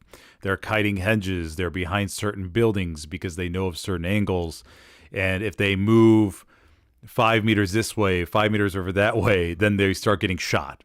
I always try to think, okay, well, they're in that position for a reason. And I'm not going to tell tankers what to do essentially until the match is getting close to ending or we're in a position to potentially get ready for a big push. For example, if you're new to commanding and tankers tend to be in their own world in a way because why? Well, they're in a tank together. They're talking about everything that's going on over the course of the match and they're just constantly, they're not in a big squad chat where they hear 6 different voices. No, each one of them hears 2 other voices and that's pretty much it. And maybe you'll talk to the other tankers a little bit over the match duration, but for the most part, you're with 3 other people. And that's why I've seen in a few teams, well, actually more than a few teams, but when tankers leave a team, it's not just one tank crew, it's usually all tank crews. Because they're all with one another, they've been through it all together, and they just want to go to a different team if there's enough roster room for all of them. And when one tanker leaves, all the tankers leave. That's usually how it goes. And when you're commanding tankers, you just got to respect the fact that, yeah, they're a group and they know their situation the best, but you can sort of ask questions when the game time is getting into like a sort of a clutch moment. You could say, okay, hey, Armor, what do you guys need for us to get ready for this push? What are you looking for? Do you need repair stations? Do you need ammo depots? Do you need more infantry coverage? What are you thinking about? Do you need a bombing run, precision strike? To try to tailor to their needs so they know that you're listening to them. And then think about what is the clear or what is the path that the tankers need to make a push. Let's take an example like SME checkpoint. I think we can all visualize SME checkpoint in our minds a little bit, but you're if you're pushing from the axis standpoint, well, you want to control that ditch area in front of checkpoint, or else the infantry is going to leap out and satchel the crap out of you, or AT the crap out of you. Okay, let's try to allocate bodies over there to control that trench. What are the flanks? Where do we need to control the hedges? All those sort of things you got to think about. But those are the sort of that's how I would kind of manage the relationship with tankers. You're going to need them when it comes to game time. You can also ask them to play defensive tank for a little bit. If you sense that your infantry on defense are struggling, which happens in a lot of teams, just ask a tank crew, hey, can you guys play defense for a little bit and help out defense for the next 5-10 minutes just to clean up some spawns, maybe grab a light tank, a medium tank, and just roam around and clean up some spawns and then zip back over to the front line. You can also do those sorts of things. Yep. Okay. Anything else come to your mind on that topic, Osiris? No, you know what? We can talk shop all day long. I know you wanted to try to keep this one to 2 hours, so I think we've beat that horse a little bit to death. Yeah, we could go over a little bit more. Yeah, try to relatively not get too off track here. But okay, Big Dog. Too often I see people just placing them whenever and wherever in pubs. Is it okay? Wait 1 second. Too often I see people just placing them wherever and whenever and wherever in pubs. Is it better to use it to the start of a push or support a push? How do you go about picking the best location to place it at the moment? I think he's talking about bombing runs. I think that's what he's talking about. Yeah, I think he's talking about bombing runs. What I like to do is either I save the bombing run for a defensive push, a defensive hold, like you just saw in the pub stream, or if there's a really good attack going, I'll use it then. I try to, those are only two situations I could really think about. You got to get a good feeling that to say, at the end of the day, you're asking yourself, if I use this bombing run, can the team take advantage of it in some way? In some competitive matches, I see bombing runs still used when there's literally zero chance the team could take advantage of it. And it's just a bombing run goes over the hard cap and then that's it. Okay, well, now you got to wait 10 minutes. You just burned 300 munitions. What was if somebody were to ask you on a TV show, Hell Let Loose Live, hello, sir, can you explain the reasoning behind that bombing run? I just kind of felt like it. And then the audience go, oh, we just felt like it. Okay, gotcha. Cyrus, what are your thoughts? I'm going to call him out by name. This is a direct shot at Fubar. So Fubar is an infantry guy that he started the BZRK server, and we all co-founded everything together. And he was very much in the mindset that you drop a bombing run every 10 minutes. Oof. And yeah, and I'm like, and it got to the point where I remember I can't remember who we were playing or what, whatever, but he was in a squad as regular infantry and had his commander or his squad leader, hey man, you should drop a bombing run. And I just go, nah, just keep going. Like, no, bombing runs. I mean, you can be a little bit more reckless with them early on in the game, just because you have more of them coming. But like, especially in the back 40, I mean, you really got to be kind of waiting for the moment. Before we started this stream, I was talking to Smithers about the windows of opportunity, and the higher that you get into the divisions of whether it's PC or console, doesn't matter. Your windows of opportunity get significantly smaller. Mm-hmm. And I just did a stream last night where 9PZ almost fell apart because 101A, they got rid of all the tanks on the Axis side. They had 4 tanks on the map, and they had a backline squad that was harassing the backline directly behind Vierville-sur-Mer. They had a push going into the southern village. I mean, everything was looking great. And 101A's armor was a couple minutes late, and so out of a 90-minute match, you're talking about 120 seconds that they were late. And if they would have gotten there in that 120-second window, so not having your bombing run because you're just sending it like crazy, like that, I mean, that's going to come down to me coming into the after action review or the VC or however you want to call it and being like, yeah, like I'm the one that botched that. Yeah. And I will absolutely call. I'm sure you have the humbleness for it too, but I'll absolutely be like, yep, I'm the one that botched that. Like I messed up, whatever, like, but I'm not using my bombing runs every 10 minutes. And it's typically going to be, like you said, either in a defensive emergency, or if we have a great push coming on and someone has an idea of where the next garrison's at, like, hey, like there's a bunch of them come from this way. Well, then that just got deleted. Yep. And potentially cap a point. Yeah, 100%. Now you can, when it comes to airhead and bombing run, I mean, I see the question in chat, but the airhead bombing run combo is it's a very unique thing because as I mentioned on stream, sometimes I give it a 10% chance it works. Now there are different variations of the airhead bombing run combo. You can drop the airhead in one spot and the bombing run in another and hope that, now I've seen some team, I think I've seen this a couple, but where the bombing run perfectly masks the sound of the airhead plane. And the team is wondering, like, oh, wonder why they dropped the bombing run over there, and they don't see the airhead. It can work. I've seen it work. Every time I see it, I say 10% chance that works. And I think I'm pretty good with my odds. I think I'm I think of all the ones I've seen, I'd say 10%. Now in 30s, I'd say the percentage goes up a little bit higher because obviously the map situation and all the space. That's another thing too, is that you don't want to always use the airhead in a Hail Mary situation and just throw it at the hard cap with a bombing run and be like, okay, can we get in the circle? No.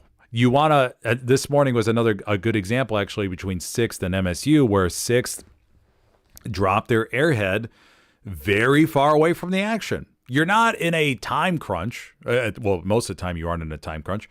They had an hour, minute, I forgot how much time. It was like an hour left in the game. They dropped the airhead way far away. They got a garrison up. They got a couple spawns. They were able to harass the back line, all that kind of good stuff.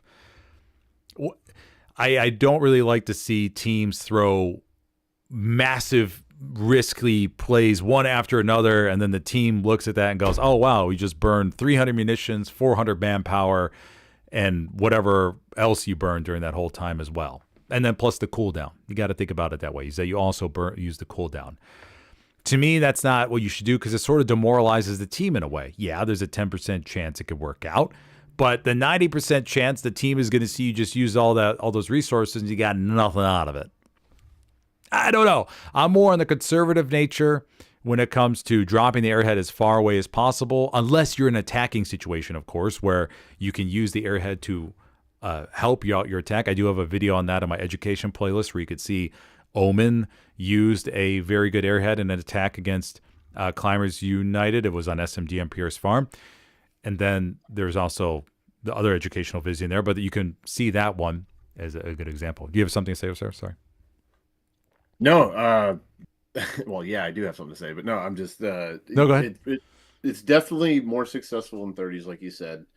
But and this is another shout out to Cool, is if you're gonna do an airhead bombing run, you got to make sure that your arty guy is like already getting dialed up to where it's going to be. So if you're going to be commanding and you're going to be dropping, especially a desperation one or whatever, the one that I can personally, that's probably my most favorite one that I ever dropped was we had a scrim against 6th, and there was I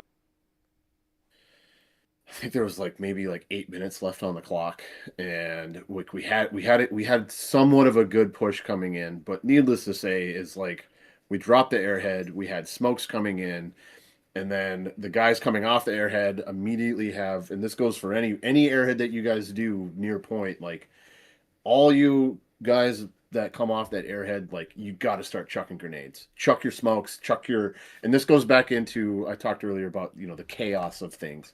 When you cause chaos, people make mistakes. People, Oh, like they start looking, they just start looking everywhere and they get scatterbrained. And meanwhile, you're the one that's coming off the airhead and you know what your mission is. Like my mission is to kill people, get spread out, find a place to put my OP, right? And so if you can cause as much smokes and explosions and this, that, and the other, like I mean, even if you know you're gonna lose the airhead, drop a 2-minute satchel.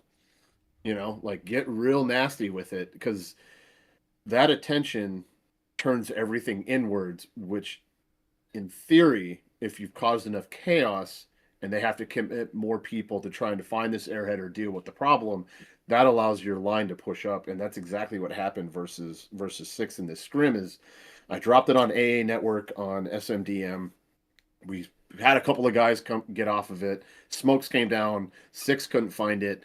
They were scrambling. Grenades were going everywhere. Bombs were coming in. Well, meanwhile, we're coming up with like 3 full squads of dudes with a tank push behind it. And we just spearheaded our way right into point. And it's by far one of my most favorite airheads I've ever landed. The second one was the one that I dropped. I was playing for Helios and it was Carentan. Train station was mid. And then what's the point to the west of train station for the Allies? I can't remember. Derail train? Derail train. We had this stalemate over the north-south road west of train station. And I want to say it was like 20 minutes. And I'm like, hey guys, I know you're probably not going to approve of this, but I'm going to do some console shit. And I dropped an airhead like perfectly into a corner behind one of the buildings. And the collective oohs and ahs was was very nice. Collective oohs and ahs. I'm so sorry. What's her name? She's a league official as well. Plays SL infantry for Helios. Oh my gosh, what's her name? I want to give her a shout out because I Terry. appreciate her for this. Yes. Is she UK or Australian? Yeah, Australia.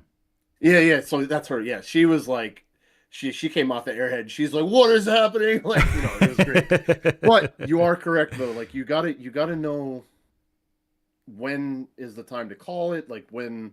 So in this case, we had 2 times. One was there was a stalemate. And we're going to throw up that 10% chance it might work. Especially for, I'm sure the PC side was like, what the hell is happening? What is this? Because they never have, I'm assuming you guys don't have crazy airheads too often like that. So that's a curveball. I'll wrap up my thought here, but like, throwing a curveball with an airhead or when you have a semi-decent push, like you said, where it's like, we had infantry with armor on the way. And so you can either drop the airhead early and try to cause the chaos to allow that push to come in, or you do and this is what I've seen a lot more on the PC side especially, is that you will get the spearhead push coming in, and as they're coming in, you're going to drop that airhead behind that push. So now you have, an airhead, we'll just use SMDM, the AA network. So it's like if you got the spearhead getting control of that wheat field, and then you just drop the airhead in the wheat field. Well, now you got a spawn point with a tank next to it, and 2-3 squads worth of dudes spearheading their way in, and everyone else can just come off of it. So yeah, I'll stop there. No, Sorry. You're good. You're good. 100%. I mean, the other one I'll throw out there is if you watch for a good backline spawn at the Omen spawn wave over there in the back. If you watch.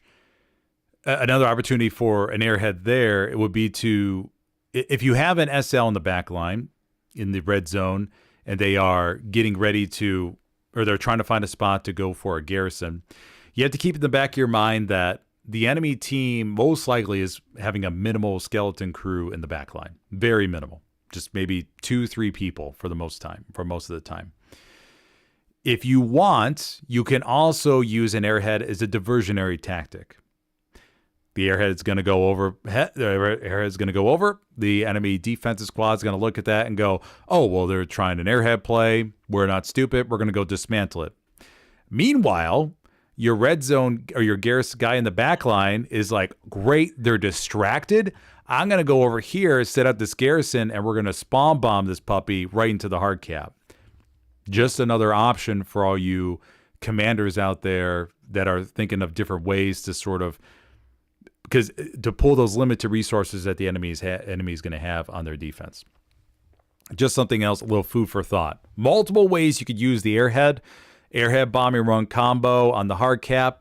90% chance it's not going to work. Just saying. Probably going to still see it because not everybody's going to be listening to this. But you want to try and save those resources for when you feel like you have a really good opportunity to benefit the team with it. Okay. Wow. We talked about bombing run airheads for a long time. I'll say it. I said it to you in DMs. Like, dude, I love talking shop with you. I love it, and I know we all have lives to live and stuff like that. I feel like if we had if we were like the Germans of World War II, where they're just being fed like meth pills, we could probably do a 365-day stream of Hell Let Loose, exactly. and still have new stuff to talk about. Yeah. I love it. Yeah, I love it. Okay, let's catch up on chat. Make sure I'm not missing anything here.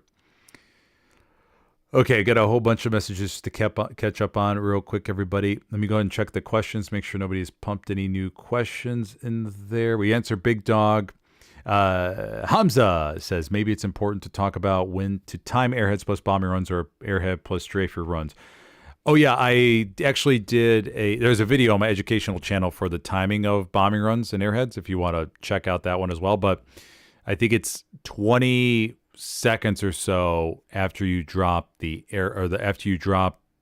crap, what is it? Yeah, go ahead. I can make it this easier. The bottom right corner of the triangle of the airhead symbol. So as soon as you see the white timer, the ticker come to that point, that bottom right corner of the airhead symbol, drop her bombing run, and it'll land right on time every time. Yeah, and the strafing run, I like if you really got to be super desperate, and obviously this is the desperate measure because you're using all of these resources. You want the airhead, the bombing run, and the strafe run, at least in my opinion, you want to tilt that puppy so it covers another angle on the airhead. Because you think about it, on most of my streams, you do see the defensive crew plant themselves around the airhead in different locations. And you want to cover as much of that as possible. The bombing run will get a few, but you want to have the strafe run sort of like a cross. And so that way, just in case anybody's hanging out on the sides, it has a chance to knock them out. Yeah, and that goes right in with the arty as well, where I actually have a timing down with Cool where you can drop a couple of rounds and then I'll just share it. Whatever, it's coming down to the end of World War II soon. So I'll talk as a commander. Like you need to let the arty guy know, like, okay, this is where I'm going to drop it. So as soon as he sees the symbol of the airhead pop up on the screen, 2 smokes go out.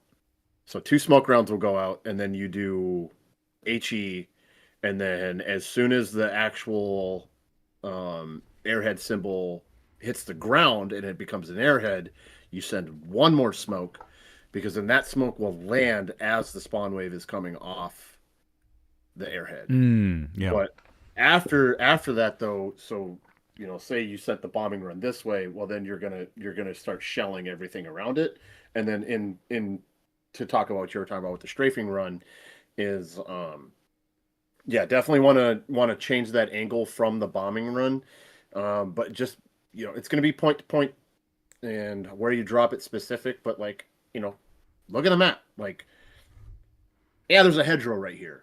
There's probably going to be someone standing on that hedgerow. Mm-hmm. So if that's in the opposite direction, make sure that you're hitting the hedgerow, or make sure that if there's a building nearby, make sure you're strafing over the top of that building, trying to get anyone that might be hiding behind it, waiting for the shelling to stop and stuff like that, or the bombing run to go by. Teams, I will say teams are becoming much better on the console side, where they'll just get close enough where they can start hucking grenades, and they'll just huck grenades. Yeah. So that they've gotten better with that, and then also rocket snipes as well, especially after the post. Was that 18 update where rocket players got 3 rockets apiece, and all that changed? You're getting much more commitment. even in 30s and 35s, like I pretty much tell every single infantry, like you better know how to use rockets. Period. And whether you're Car 98, if you're US, you should be running nothing but AT with the rocket class. So that has definitely kind of put a bit more of a hamper on it. So you, yeah, that's all I wanted to say though, is that make sure that you're looking at the map when you're going to place your strafing run, because don't put it over an open field, you know? Yeah. Yeah, exactly. 100%. Okay, let me go ahead. Well, a lot of stuff in chat. Let me just try to catch up here real quick. If you have any questions that we've missed, go ahead and pop them down below. But what is your view on removing attacking garrisons when the map control is starting to look weak? Yeah, that's one where, if you, in pub matches especially, go ahead and just remove it. I mean, I'd rather focus on the defense and have people mad at me versus losing the point and everybody on the attack. I'd rather take the pain and just explain to them, be like, hey, this is why I'm doing this. And if their only argument back to you has to be a terrible argument. It has to be. Like, you want to focus on holding the point instead of losing it and attacking. Like, what possible defense could you have if people will listen to you?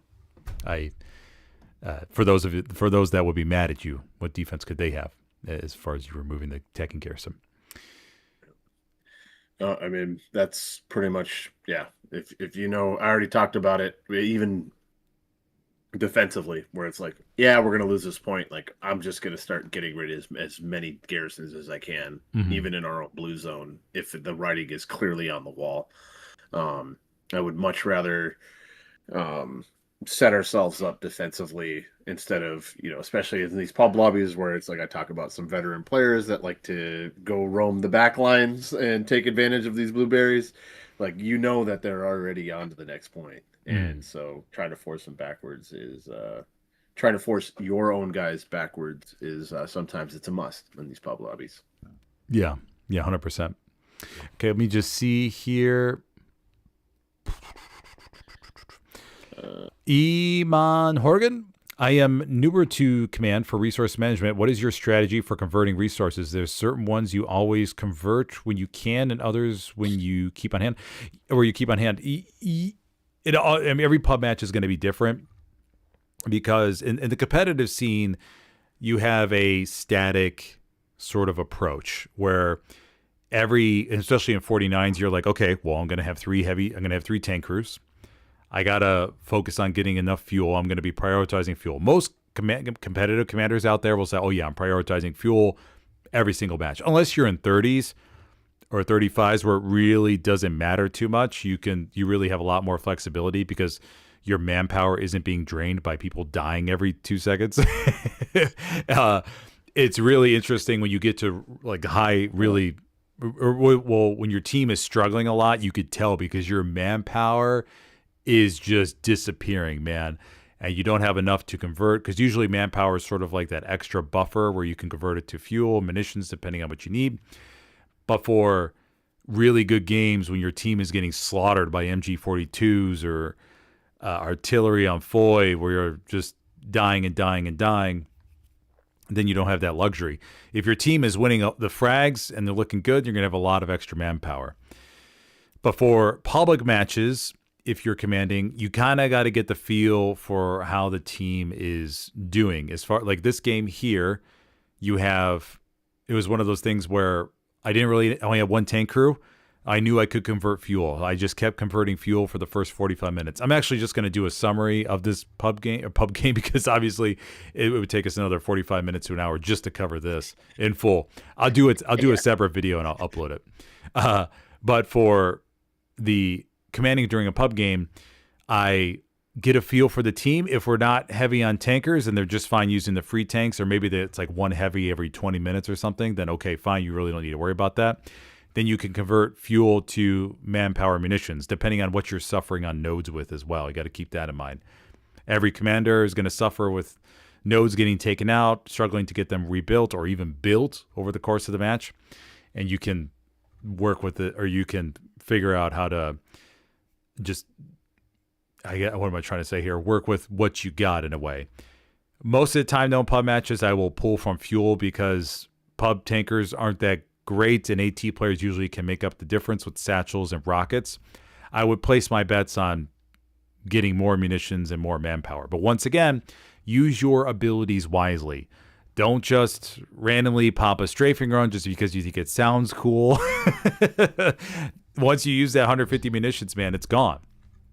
Just keep that in mind. And then same goes with bombing runs. Use them when you say to yourself, okay, the team can take advantage of this bombing run if I use it. Great. Okay, check that box and then go ahead and do it.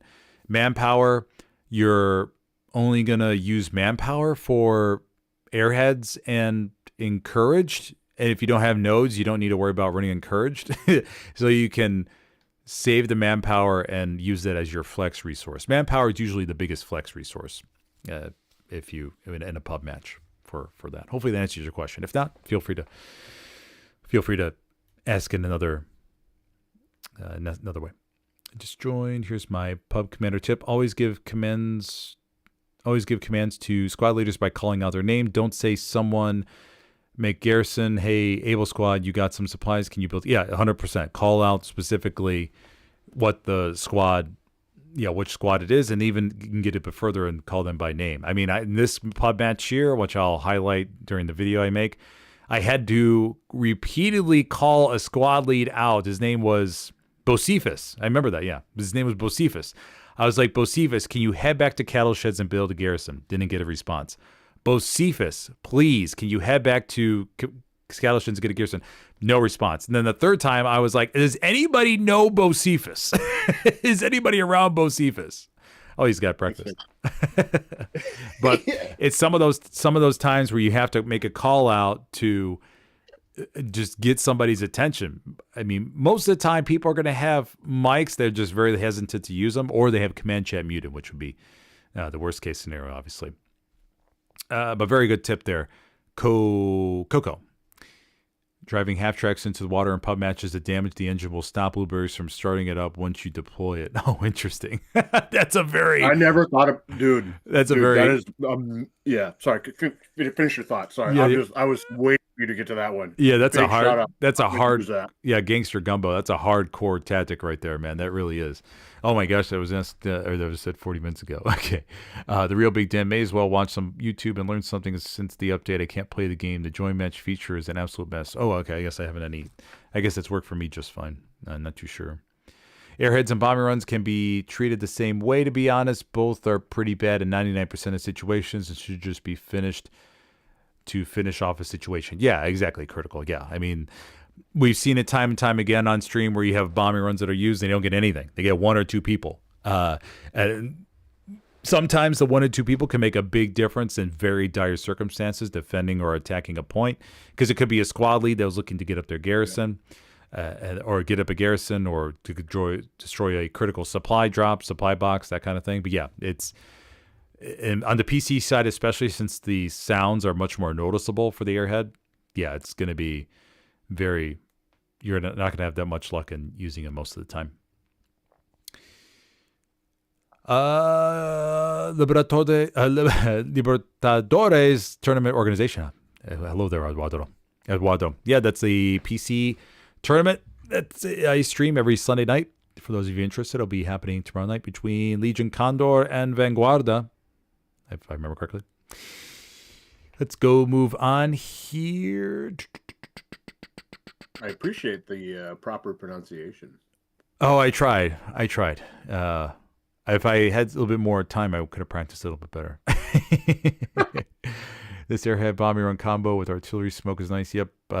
Critical fail. No one talking about using airheads to find stuff. Can't place them on enemy tanks or spawns. Yes, critical fail.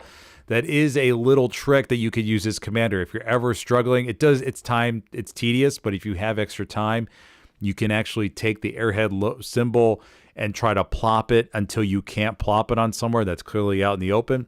And that says, hey, there's something there. It's not a hack. It's just a game hole, a loophole, if you will. You can take the airhead and just sort of do it like what's the game where you had to take this little stick things and put them in the various spots to make a shape. I forgot what it was. It's something you play at bars or restaurants. Anyways, you can take the Airhead and plop it in different locations to see what doesn't work, and then it says, hey, must be something there. Is it a tank? Is it a Garrison? And you can knock out Garrisons that way. So very solid point there, Critical. Critical and I go way, way, way back. Like I mentioned before on stream, him and I used to die in the trenches on SMDM together. I remember that vaguely. On A Network, GXV versus Goff, him, Critical and I looking at each other in the eyes. Beautiful, beautiful times. Anyways, let's move on here. Matt Clyde, you mistimed those HE artist shells. That would be... Yeah, I've seen those HE artist shells mistimed. I also saw a strafing run last night on a pub stream that was mistimed, which was hilarious because it wiped 6 people off the Airhead. Or it was a half track, I think. It was a half track. I dropped one in a comp match. Omaha Win 7 behind one of the houses, and we mistimed it, and I mean, we would have had it. We absolutely would have. We would have capped mid. You know, it was late in the game, whatever. And you see all the blueberries come on the map, and then all the blueberries disappear from the map, and then the arty guy going, "My bad." Oh, he just dropped like 15 of them. Like it was bad. Yeah, the magical combo. If you're able to have the level of coordination, I mean, you have to have an amazing level of coordination. But yeah, calling out to the arty person to say, hey, I'm dropping an Airhead here. Get ready. Angle your gun. Okay, you have arty. You have potentially a tank that's back there to offer some coax cover fire as well, just in case, or some HE around the corner. You have the arty. You have the tank. You have the strafing run, the bombing run. What else could you possibly have? Maybe an SL in the area that's running on forward to maybe provide some overwatch. But all those things need to come in line, and the timing, of course, with the bombing run and the arty shells is so key to drop a couple smokes, and then the HE. You got to be spot on. If you mess up, like Osiris just said, you're going to walk away with a whole bunch of team kills. Yeah. Let's see. Matt Klein, Critical says it's like a 6-second window to do it. Pretty hard to mistime it. He's talking about HE, I think. HE, I think he's talking about. HE. Yeah. Oh, okay, yeah. Between. Yeah, I see what he's talking about. Yeah.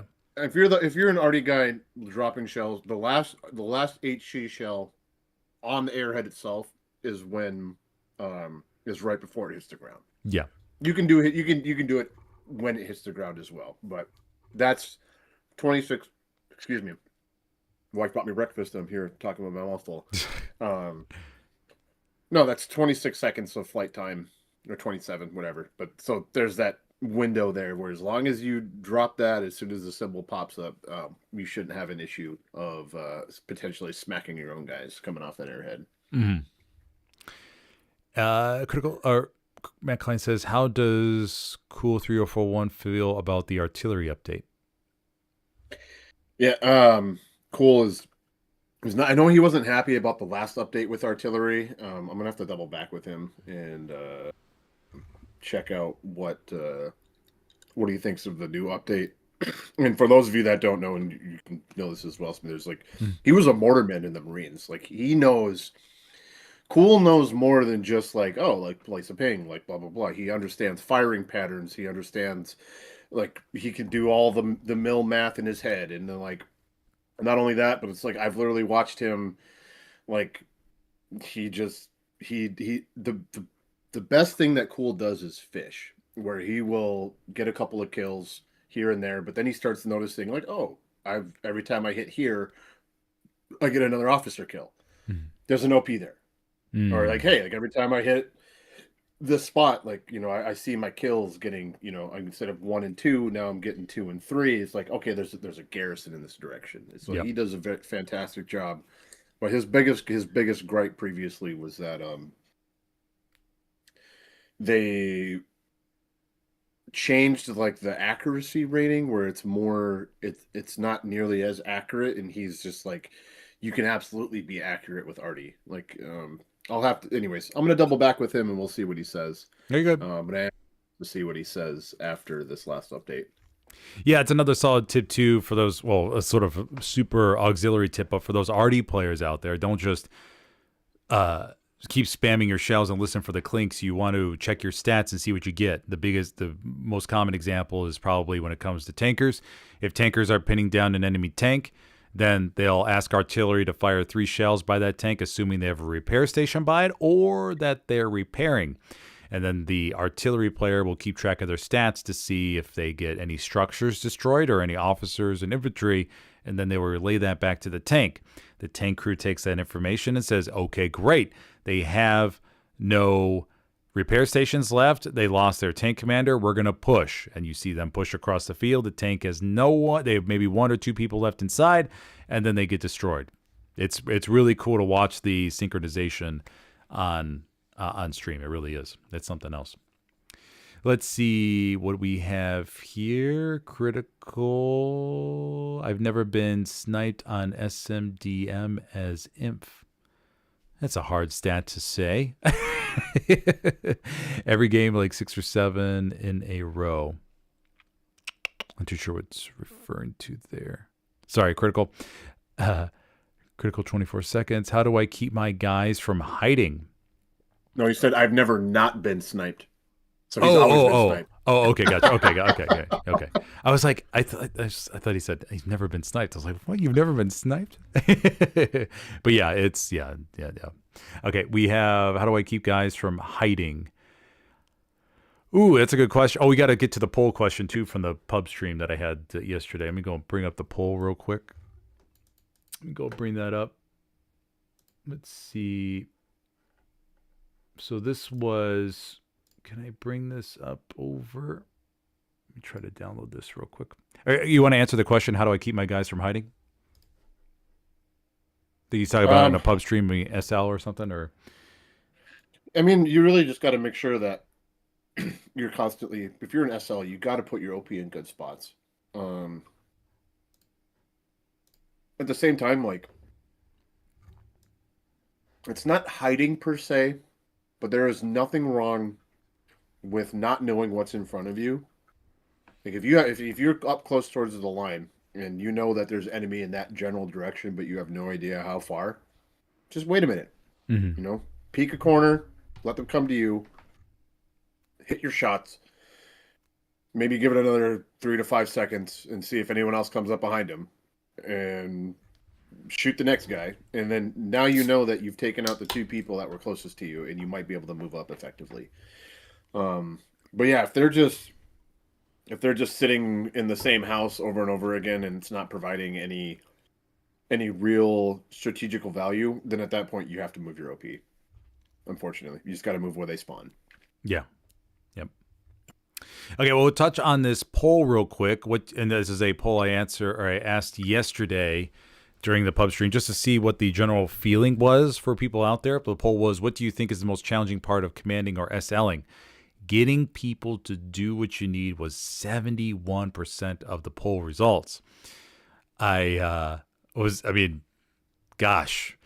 Yeah, getting people to do what you need, especially when it comes to building nodes. I like to think of it let's break this down a little bit. Nodes, I try to make it as easy as possible, which I'll touch on in the video upload after we're all done here. But I try to make it as easy as possible for nodes and dropping supplies. And like Osiris mentioned, you can draw or build a garrison on the very, very far edge of the map within the first 2, right after that second, or in the first 2 grids, obviously. You could drop a couple boxes there, have engineers go and build nodes that way. That way they stay within the first 2 sectors.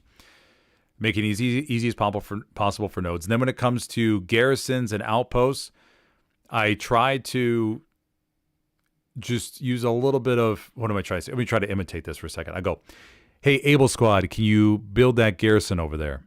Okay, let's say Able Squad doesn't respond.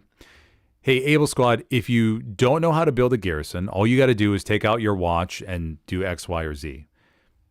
Usually after I say that, they start talking and go, okay, yeah, I could build that garrison. Because after that, I go, hey, Able Squad, if you don't know how to build a garrison, man, it's okay. Everybody starts out fresh. And it's funny because I'll look at the score screen. It'll be like level 225 or something like that. I go, hey, I'm totally calling this guy out, man. I'm totally calling this guy out. And everybody else goes, oh, Able Squad's 225, doesn't know how to build a garrison. Oh, man. I would say I get about a 75% success rate with that. Usually that gets them talking, or at least doing what I asked them to do. When it comes to tankers, if you don't have any nodes and they keep asking for tanks, all you got to say is, hey, I need nodes. If I don't get any nodes, then there's no point in me spawning you tanks because we're going to run out of fuel. Oh, okay. Can you just start a squad real quick? I'll even drop you supplies to help get some get some nodes built somewhere. Just super easily. Just start a squad real quick, head down to South HQ and build those. I got about maybe a 50% success rate with that. Other times they just leave. they literally just leave the server and go find somewhere else to play. And I'm like, okay, well, fine. I mean, there's only so much you could do in a pub stream because once again, the lack of structure is very evident most of the time, and you are going to get people who literally just want to come in and do what they want to do and don't want to listen to anybody. And then you're going to get other people that are enthusiastic, and then the middle of the road where you have to kind of do a little bit of prodding to get them to do what you want to do. But I try to be as nice as possible. I don't insult anybody. If I'm commanding or if I'm SLing, then it's a little bit easier because then you can kick people from your squad and be like, hey, I'm sorry, I'm looking for somebody who will drop support for me, or I'm looking for people with a microphone, or on the PC side, at least they will chat. And unfortunately, I rather have somebody that wants to do that. You kick them from your squad because you have more power. But Osiris, if you want to touch on it from your end. No, I'm actually going to try to not talk as much because we didn't get anywhere so far. We haven't even gotten into our own game yet. So. May need to. Well, I mean, the good thing is we touched about a whole thing about commanding on competitive and public stream. So don't worry, I'll summarize this after we're all done. But go ahead if you want to touch on this. No, I mean, you pretty much hit it all on the head. And so I actually don't, for once, I think you covered all the bases really that are important to answer. So on to the next one for me, I would say. Okay. But yeah, if you have any other questions or if you're curious, just feel free to type it in chat as well. And if you need more help. Let's see here. In local chat, they start looking at the street or the cars. I'm not too sure, Tyler. What do you mean exactly? My whole team. Okay, I'm not too sure. The 10th no, literally, I know exactly what he's talking. It's almost like there's people that are starting to play this game that have never played a first-person shooter ever, and they're like just think of like my wife, like, you know, if I told her to play a first-person shooter, she's running up and around. You know what I mean? Like, it's just like, it's almost like okay. Like they're totally brand new to the scene, and they're whoa, look at that. Yeah. Okay. Yeah, exactly. So they're just like totally in la la land, and meanwhile, you know, they're 500 meters from point and just looking at a city light, or it's weird. I've seen it. I know exactly what he's talking about. It's unfortunately that's we are at the tail end of World War II. Vietnam should be out hopefully in the next 6 months, if not 9 months. I'm hoping by the end of 2026. But it will be refreshing to say the least. And then potentially, if the people like Vietnam enough, I could see them also going to play World War II. So maybe we get some players back to World War II that came from Vietnam, and we can kind of get some life back into the World War II side of things. Yeah, for sure. I think that definitely could be a possibility. The 10th wave says, as someone who mains SL, the most challenging part is getting the other leaders to acknowledge and respond to my callouts. Yeah, that can. I guess it depends on. Respond to the callouts. I mean, I guess I don't have any. I don't have too bad of a time responding to callouts. Like if I say, "Hey, we got a tank over here to the back line," I try to repeat it 2 or 3 times, especially if it's something as damaging as it can be a tank to an enemy tank. And it's funny. There've been a few times actually where tankers will say, "Well, nobody told us." I go, "I literally called it out in command chat," and then other SLs will back me up on that, and then they'll get mad and they'll stop talking. It's kind of funny sometimes, but I'm trying to say here, I'll give you an example of airheads. If I see an airhead plane go over, I'll usually say something like, "Hey, does anybody see that airhead?" Okay, nobody responds. I go, "Hey, there's an airhead in the sky. Can somebody please try to get an airhead or see where that airhead is coming in on, or where that airhead is landing?"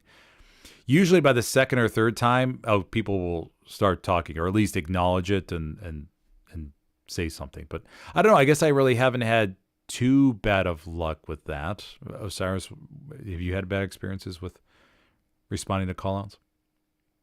I mean, being that I'm commander, I just move on to the next guy. Oh, okay. And I just find the next squad over. Like if I will ask and ask and ask, and if I don't get a response after a couple of minutes, I'll just be like, "Hey, all right, Able Squad, screw you. Bravo Squad, you available? Like, please tell me you have a mic." Yeah. And I just move on down the line. If it is bad enough, though, I mean, I will not. I'm at the point in my pub match experience where I'm not going to beat my face against the wall anymore. So if I don't get any sort of responses after, say, 15 minutes, then, well, I'm just going to go find a new lobby. Mm-hmm. Or if I come into a game and they're 20 minutes in and there's one garrison or no garrisons on the map, I'm like, okay, like, on to the next one. And I hate to just give up on people that need to learn how to play the game, but it's just like, I'll be honest, I don't have it in me to try to wrangle an entire lobby versus, if I can at least get a couple of good squads or a couple of SLs that can kind of just help me along.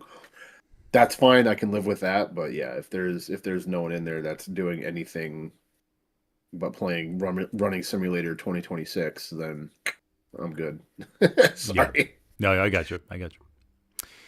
Okay, Matt Klein says, so many times in public matches when I command, the marks on the map I receive are off. Someone places enemy garrison mark, I bomb it and miss because the mark was 25 meters. Yeah, I mean, I see it in a lot of pub streams as well. I mean, in some maps, they could be hitting a tree branch, they could be hitting a fence, and unfortunately there's not really much else you could do about it. Sometimes I'll ask them for double confirmation, and hey, are you sure that garrison's there? And then I kind of have to take their word for it at some points. There's no really workaround to that, unfortunately.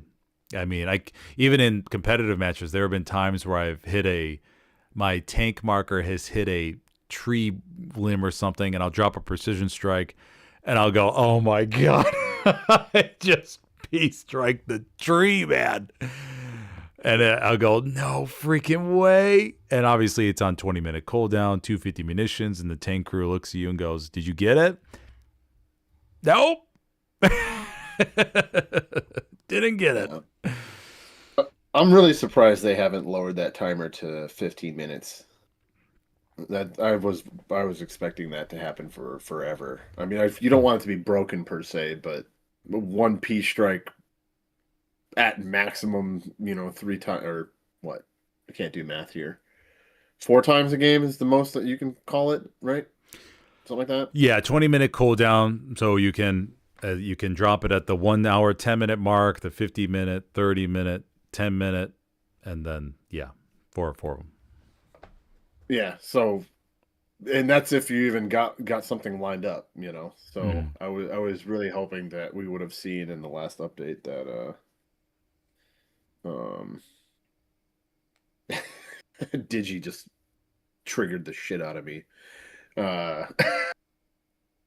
But to finish what I was saying is that I was really hoping that in the last update that they would have made that change to allow more P strikes, because frankly that's our highlight. That's what we got to live for. Yeah, that's our highlight, exactly. Yeah. Matt Klein says, or you have guys like Beer Patrol guy who's completely blitzed and shooting a ghost. yeah, I got to make a clip of him still. I have so many clips I want to make.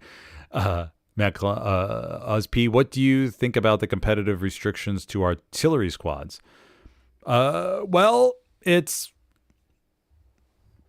okay. I think it's fine. I mean, I played in the days where there were no rules around artillery. You could take them out, you could destroy them, you could harass them. And I've played games where I've received 30, 40 rockets right to my face, and I just had to get up and go back on the gun. Was that fun? I think in a way.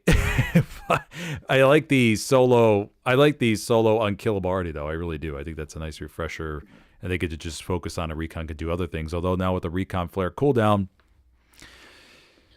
yeah. I think he was more referring to I don't know on the PC side, but on the console side, so they don't really allow a lot of leagues. You can't run the arty infantry as infantry for the flares. Oh, okay. Gotcha. So we actually, I think it was Winter War League. Winter War League up. They made an announcement that we missed, where they updated a rule saying that the arty squads infantry could not be used for flares. And so I read the rule book, which wasn't updated, and I'm not saying, hey, screw you guys or whatever. I'm just saying, like, I read the rule book, I didn't see anything in there, so I will abuse flares more than anybody else in the game.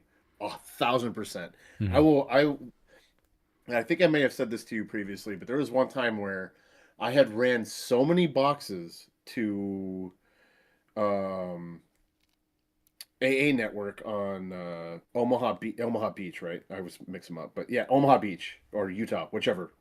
I had ran so many boxes to the backside of that bunker that we had flares going off every 3 seconds, and the enemy looked like a weather system. Like, it was literally just dots moving. I mean, it was the most beautiful flare play I've ever seen in my life. So I think that's what he's more referring to is, the fact that it's been restricted on the console side. So is that something that's been happening? Like, are you guys allowed to use arty infantry SLs in the battlefield, or are they strictly permitted to do nothing but SPA and arty gun? I think they're just restricted to do spot and arty gun. I'm 99% sure. Although I haven't read there were some changes recently with the new patch that came out with the artillery that can be moved. Everything's changing. Yeah, I gotta refresh myself. I can't comment 100%, but should be able to answer next time for sure. Yeah, no, we got dinged a point because Winter War League does. It's not just wins losses; it's like point totals or whatever. Oh yeah. So we got dinged a point because they're like, you guys should have known this, and I was like, okay, I'm sorry that I don't sub to your announcement channel. My fault. Like, oh, gotcha. Is what it is. So, Pav CTG, what's your favorite server to play on? Oh, I play on Glow's East, Glow Central on the PC side. And then when it comes to pub streams on the console scene, I go to 22nd 4ID server. I don't play on there. I don't play console, at least not yet. I got to get to level 100. I'm at 96 right now without killing a single person. So almost there. Don't want to break it. We're almost there anyways. So why not? Only 4 levels away. What? You didn't know that? What? I'm gonna be. Wait, so like, I'm gonna be the first player on console to get to level 100 by pure streaming. Okay. I thought you were saying that you were actually playing some console games. No, you're literally at level 100 just from almost streaming. Almost there. 96 right now. 96. Almost there. Dig says, I played Commander last night for the first time in about 3 months. They still have the command menu glitch where you have to exit the map and open it back to use the commands. Oh, I wonder if that's on console. Oh, yeah. No, okay. So he is no longer the community manager, but I had a little bit of a crash out with Greg from T17 over this. So what happens is like you're trying to place your bombing runs or your airheads, or you're trying to change the direction, and it locks up. And so then you have to close it, and you have to open it back up, and then you have to close it, and you have to open it back up, and it keeps happening. This has been happening since like the beginning of console. Oof. And as a commander main, you may understand my frustration when I can't remember what I think it was I think I got a ping and I just kind of snapped, and this is on me. It's just a video game. It's not that serious, but they're talking about their we have, General Patton's new jacket and this, that, and the other. And I'm like, fix the commander. And I just like, yeah, he's like, wow, we have a community that really likes our cosmetics. And I'm like, yeah, but I'd really like to be able to drop my bombing run when I need to. Thank you. sir. Like, yeah, no, it was a little bit of a crash out on my end.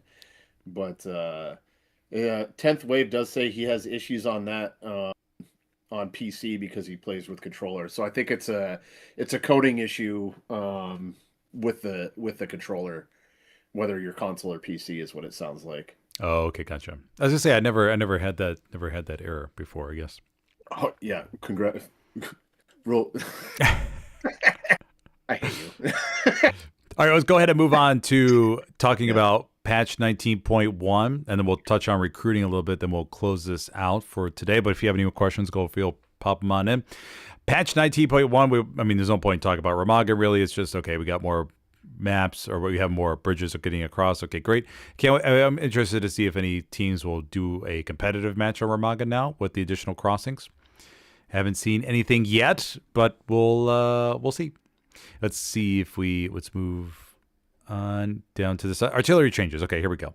Artillery squad adjustments. The artillery engineer role. So the renamings are good. Always like more clear namings versus what they were before. I think that's good. Sidearm removal. Don't really care about that. Better recognize contribution. Will now receive shared credit. That's nice. That's not too important for what we're going to be talking about, though. It's mainly going to be the artillery gameplay changes. The artillery guns positioned within the radius of munitions node will now also generate munitions, so that's a nice little bonus. But the main thing was how... Where is it at? Static. Oh, the static artillery, yeah. Okay, how you can build static artillery gun anywhere within the first 2 sectors of their territory. Now, I've mentioned this before. We talked about this on last stream a little bit, but the main thing here is when it comes to the artillery guns being potentially moved to a safer, more defensible location versus somewhere where you're not going to find them, because you're always going to be able to find them. Spoiler alert, but you're going to hear the artillery gun going off. But it's mostly around being able to a more defensible position, maybe around more hedgerows or buildings or something, to offer a little bit more chance at living versus out in open fields like on SME Checkpoint, for example. When it comes to competitive Hella Loose, most leagues are just saying, hey, you have to build your gun at middle HQ. There's not going to be any changes there for the artillery. Any other thoughts on that, Osiris, or are you pretty much in the same boat? I mean, so a lot of the leagues, Winter War League just came out with an immediate rule saying that you have to build your arty guns in mid HQ. Mm-hmm. So a lot of leagues are kind of. I'm kind of just gonna kind of hold my thoughts on this, because it's really gonna depend on.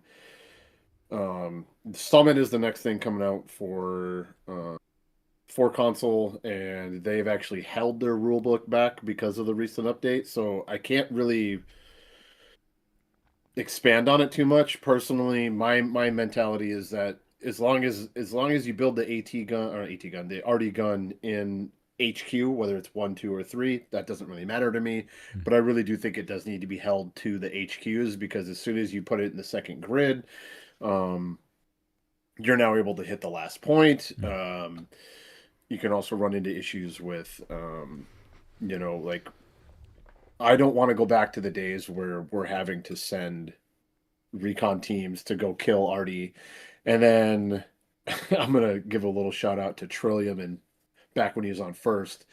So we were harassing arty. This is back in the free-for-all days. And they built up an entire bunker barricade network and parked a solo Stewie behind all of that to, we never got to their arty again. And every time that we almost capped checkpoint, all 3 guns were just raining the hate. And then it's like, I don't want to go back to that. I don't. Yep.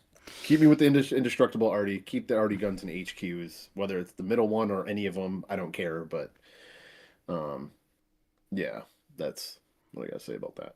Yeah, there were times when, the PC side as well, where teams would say, you know what, we're going to commit 2 light tanks to defending arty, and they're just going to keep zooming around and wiping out enemy recon and everything, and you're forced to just use rocket snipes from a very secret location to take out enemy arty.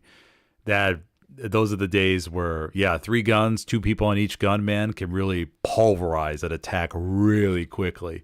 And when I was back before they made single person arty a rule on the teams that I played on, I would, as commander, I would always emphasize, be like, hey, we're running 6 people on the guns right off the opening for the first 5 minutes or so, and then everybody can start switching off if they want to. But it was really effective. It was really cool to hear those guns going off when I was driving up to the front of the supply truck and hearing that pounding in the distance. Like, oh my gosh, it sounds so cool. It was a pretty good feeling. Okay, let me go and see what else we have here real quick. Make sure I didn't miss anything. Anybody, in case somebody else popped it. Okay, nobody did anything on the Q&A. Okay, just everything in live chat right now.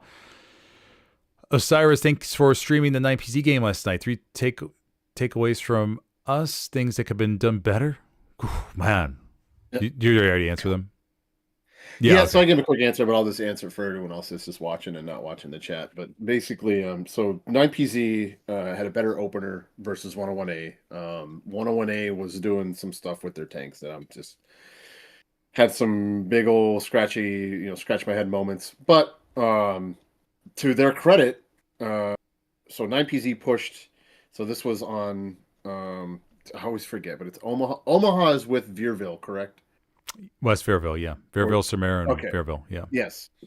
So Veerville, Samara was mid. Second point for the Allies was Win 70.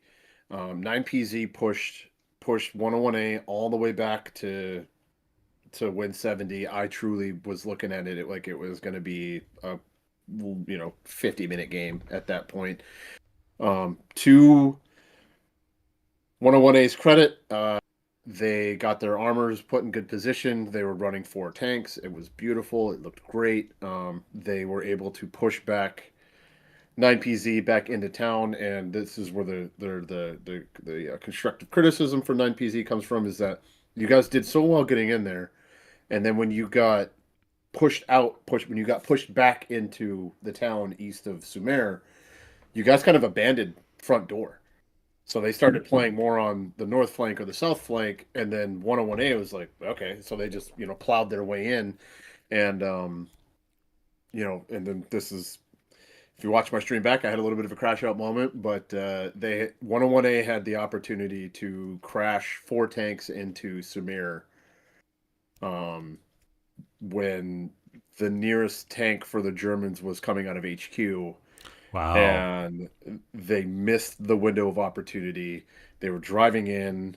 I'll be honest, I don't know why they stopped. I know one of them took 1 rocket, but it's like there's 4 of you. Like, just keep like 1 rocket for 4 tanks. Like, okay, you lose 1, well, you still got 3 more that are plowing their way towards point. Mm-hmm. But yeah, so for 9PZ, like, you can't abandon your lanes no matter what, no matter where you get pushed out of. I mean, you can shift manpower, that's one thing, but like to just completely there was literally like a 200-meter hole straight east of Sumer for 9PZ. So just make sure that you stay committed to your lanes, and that way you don't leave yourself open for what could have been an absolute gut punch from 101A.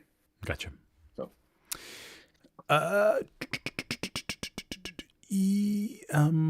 Monhorgan says, thanks for the rundown on bomber run strategy. How does it change for you when using Katyusha rockets? Oh, I mean, Katyusha rockets, they're so random and everything. I really don't have a strategy for them. It's just, I mean, you just got to give it a shot. It's more of a big roll of the dice, what you're going to get on time and time again on stream. I just see Katyusha rockets get nothing. You can't, I mean, the randomness can be a benefit sometimes, but I would even use Katyusha rockets less because the cost is the same. And I don't know. I don't like the Katyusha. I wish the Soviets had an option for Katyusha and Bomber Run. The commander could choose which one he wants to use versus just the Katyusha. Yeah, I mean, the Katyusha really needs to be either A, they need to add more shells in that circle. Mm-hmm. Make it more viable, or they keep the same amount of shells and then make the circle smaller. Yep. So it's just not surprisingly, actually, the last few times I've played Russians, I've hit a couple of garrisons. No, there you go. Yeah, like to happen once is like, oh, this is great, and then like all of a sudden it's like I've hit 3 garrisons. Like what is happening? Like, and It's so random. It really is. yeah.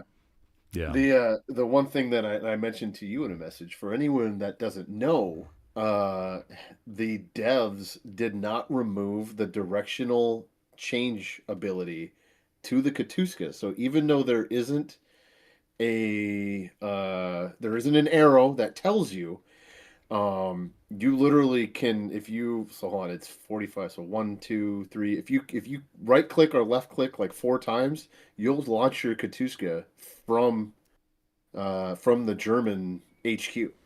So now you got shells coming in backwards instead of coming in forwards. So keep that in mind. There's your little secret commander tip of the day. And shout out to it was the Rage Commander. I was streaming for Rage and they were on Oleg's house, and all of a sudden the shells were coming from windmills, and I was like, which direction am I facing here? And that's when I went into a server and I was like, holy hell. Like, okay. So Nice. anyway.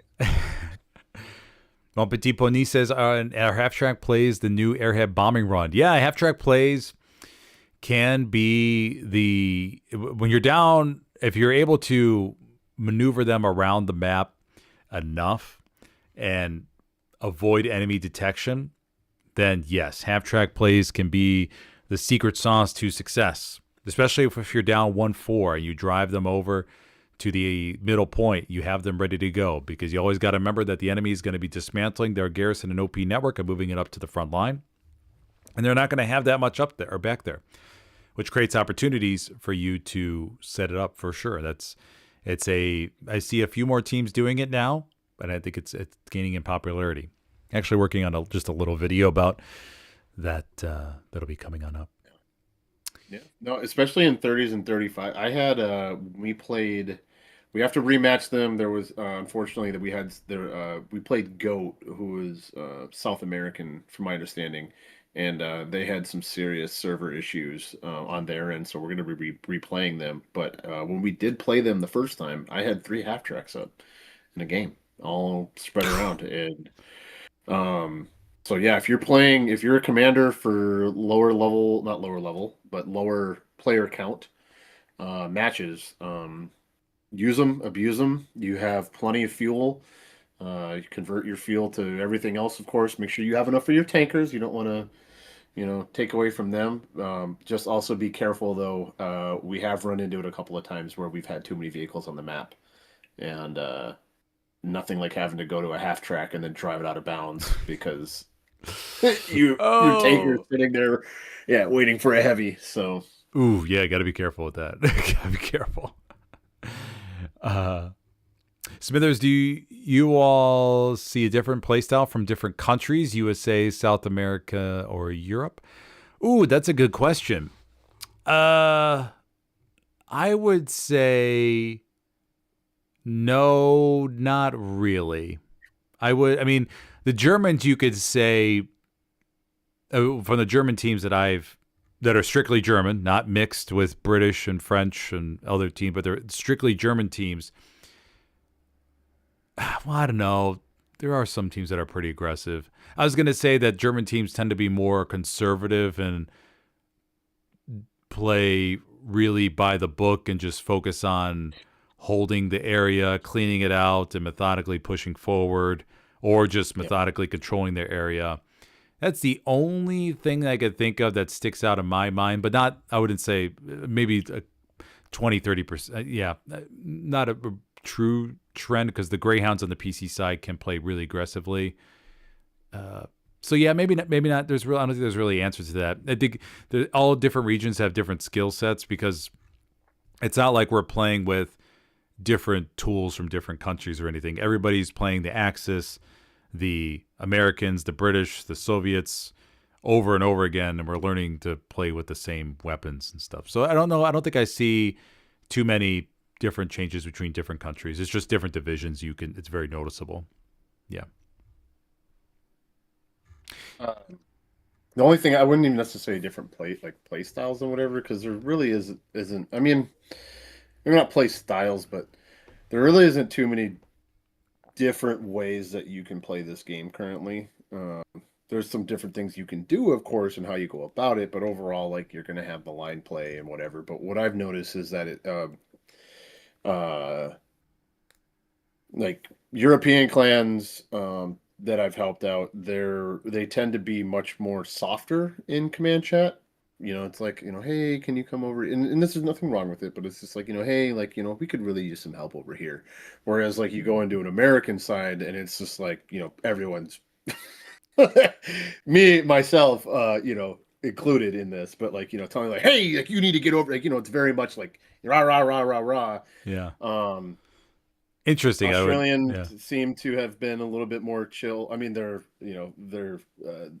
got definitely a different way of saying things and whatnot, and, but they've definitely been more chill in my opinion. And then, as you mentioned, you'll have also the South American clans that I've seen, for the most part, are pretty disciplined, almost similar to the Germans that you were talking about, where it's like, hey, like, before we go do anything crazy, like, we're going to make sure that things are buttoned up, that our OPs are where they need to be, and this, that, and the other. And,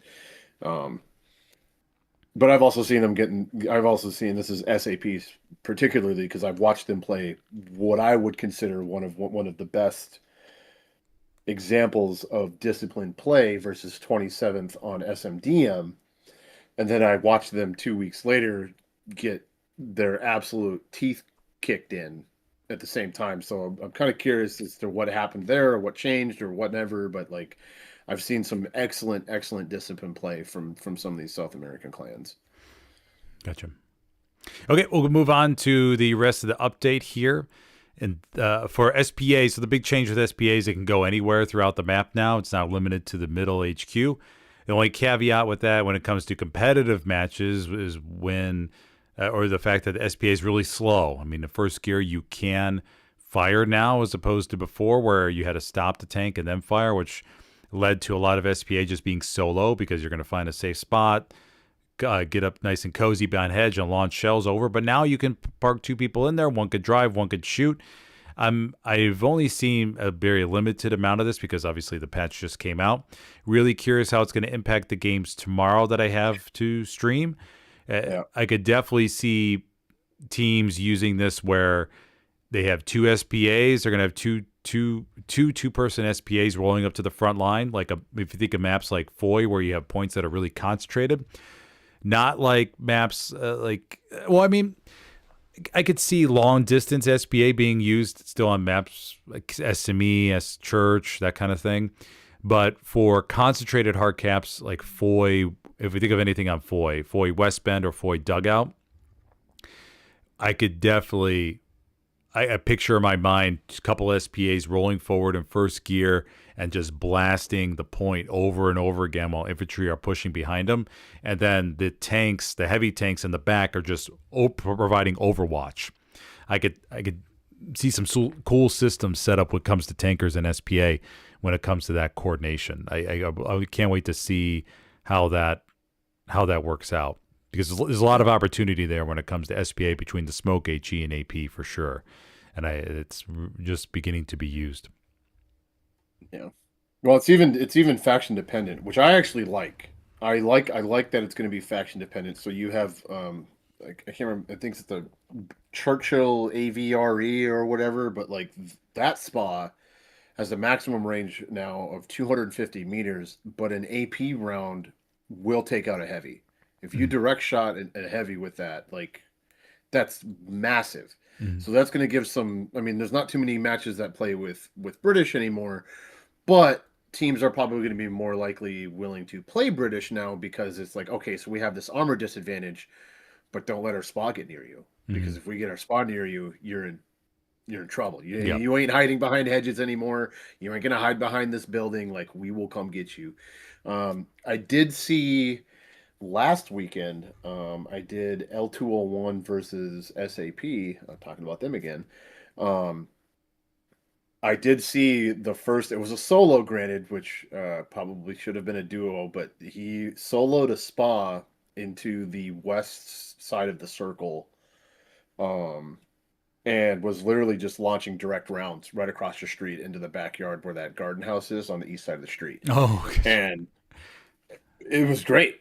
He stayed alive a lot longer than I thought he would. He was effective. He literally had a bush in his way, and if he would have realized that he could have shot and bounced a shell off of the top of the roof of the garden, he would have smacked the garrison and where everyone was spawning off of.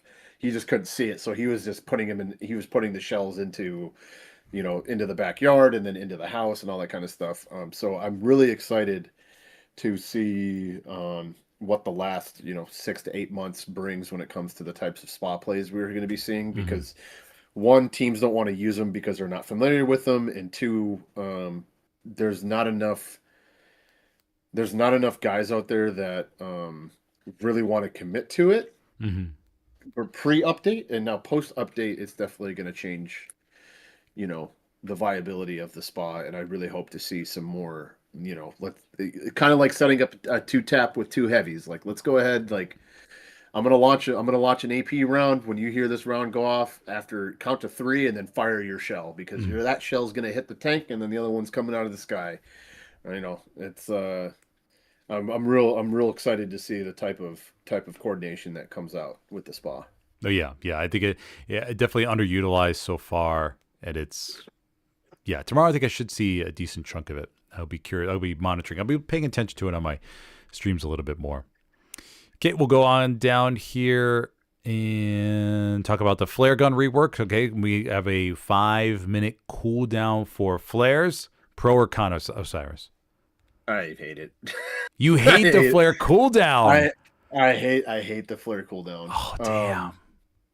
No, as anyone, and you've heard me talk, but as anyone who's ever talked to me, logistics plays is something that I really love to push and fight for, and so getting rid of the ability to have those, like I talked about it earlier, like that we had this literal weather radar network where every 3 seconds a flare was going off for like 2 minutes. It was great. It was one of the coolest things I've ever seen in my life, from a commander's map perspective, that is. And I could understand the cooldown. I understand where they're going with it, but what bugs me is that you can't, like, I can't run a box up there to maybe cut the cooldown in half. We can't use nodes. Nodes don't cut them in half. I'd have to double check. I didn't check the manpower one, but I did a munitions node on a pub server, and like, it doesn't cut the cooldown in half.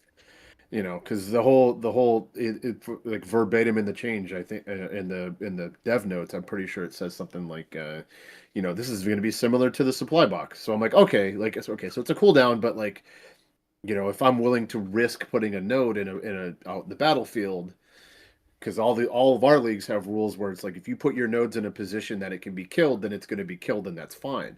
Well, now, like, being that it doesn't cut the cooldown in half, I don't even have that option to risk anymore, and I was a little bummed out by that. But yeah, I love flare abuse. I don't ask my guys to redeploy unless it's an emergency. So if you're out there asking your guys to redeploy for flares, that's really not the way to go about it when you had boxes. But now that we don't even have that, it's going to be curious to see. I'm curious to see what teams come up with, especially for defense, because frankly, flares are the most important part of defense. So you can identify how big is the threat behind us, how many people are there. Is this something that we actually have to send more bodies back to? At the same time, though, that will also open up more back and forth of teams overcommitting to defense because they don't have the flares. I don't know. We'll see how it plays out. Personally, though, not a big fan that they made it a cooldown without the ability to cut the timer in half. Gotcha. And I'll speak from 2 different perspectives here. You have the commander standpoint where you can look at flares from a defensive or offensive standpoint. Well, on the defensive standpoint, you love flares because they allow you to have that constant radar network up and monitor the backline to make sure that no sneaky shenanigans are going on. From an offensive standpoint, it could kind of suck because if you're preparing for a big attack and you stacking tanks or something, an enemy could just pop flares and all of a sudden they can find what's going on, and they'll never get surprised. Another way you could look at it is from sneaky backline shenanigans when it comes to setting out that big backline spawn. And from an offensive standpoint, be like, oh my God, we made it all the way back here. We have a chance to set something up. They found a flare. They popped the flare. They found us. Damn. From the exciting standpoint, from a streamer point of view, I look at it and go, oh, this is really nice. This is really nice. Because now it's going to create more opportunities for big surprises and match changes. From just overall more caps and more kind of excitement, backline plays. But like you mentioned, it's also going to. I'm interested to see how defensively how teams respond, because now they have to pay more, like very very close attention to their surroundings, see what pings, see what goes off to make up for the lack of additional flare usage. I think I'm neutral right now because I could definitely see both sides of it. I'm curious to see how it plays out. Yeah. I mean, changing my perspective, like you said, from both sides, like I think it's also gonna make the flare even that much more important. Like kind of like, how we talked about earlier, it's like, I had a guy telling me to use my bombing rune every 10 minutes. Whereas like now it's like, when it comes down to the end of the game, like, do we want to make sure that we have our flares up and ready to go? Like, you know what I mean? Like, trying to expanding on, the timing of things, or, do we set it up to where like, hey, like, do we rotate guys out even? I'll throw that out there. That's kind of what I was looking at, is like, hey, like, we're just going to leave a recon squad open.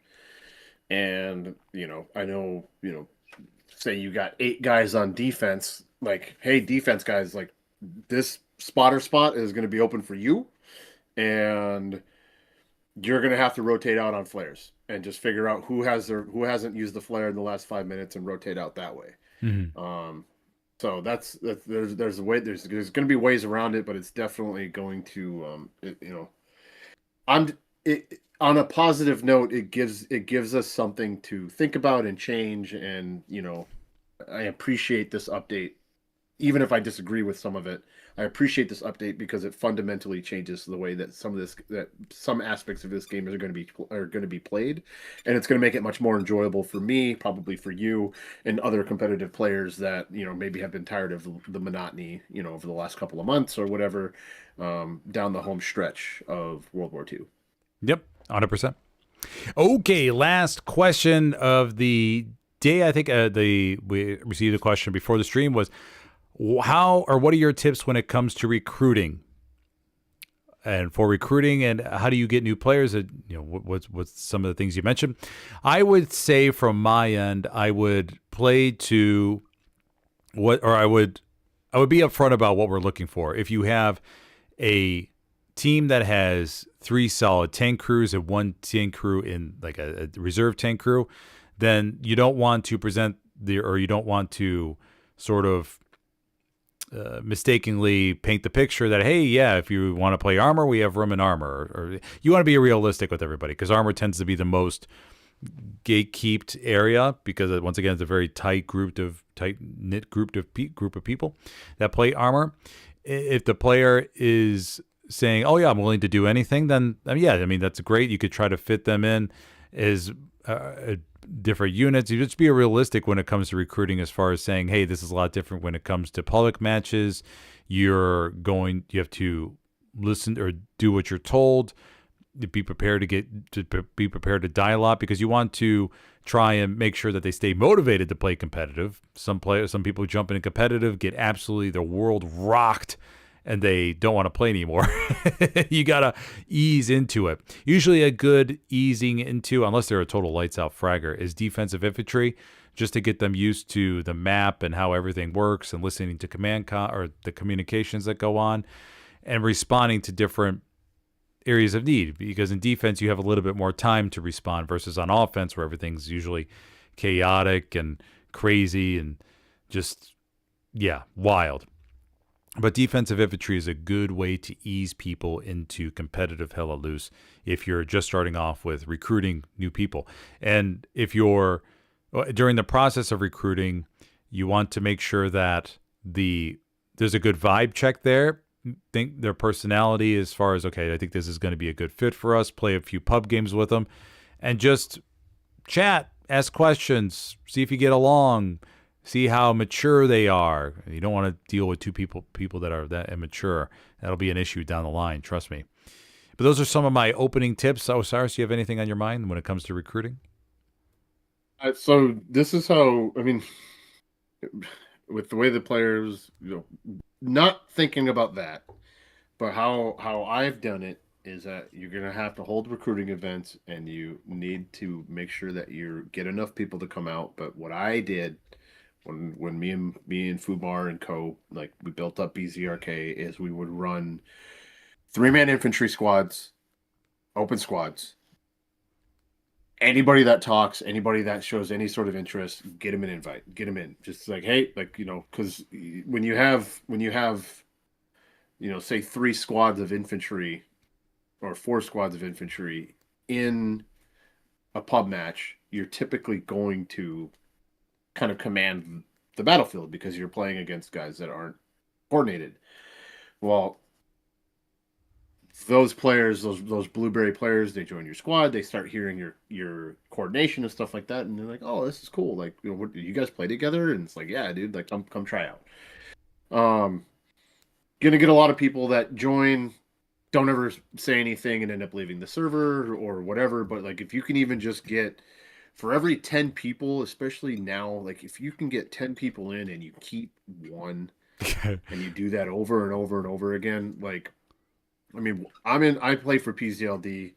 We play 30s and 35s. And we might not be able to play Summit because Summit has European teams and we just don't have the player depth outside of US Nighttime East. So, you just really got to commit to that and continue pulling people in. And then for you armor boys, like you're just going to have to run 2-man tanks. And it's kind of the same thing. Leave a spot open, run with a couple of crews, maybe with the same event, that kind of stuff. Just being as welcoming as possible. And, the other part, and I'm going to speak specifically to PZLD, is like, a lot of our guys, they don't really want to do public events anymore. Mm-hmm.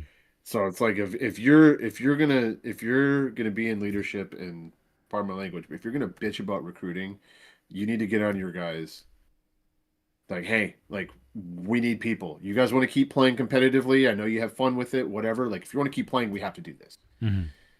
Same thing where it's like, hey, you guys want to keep attacking? You got to make sure our backlines are clear. It's the same exact mindset where it's like we all can't have fun if we're not doing the things that need to be done.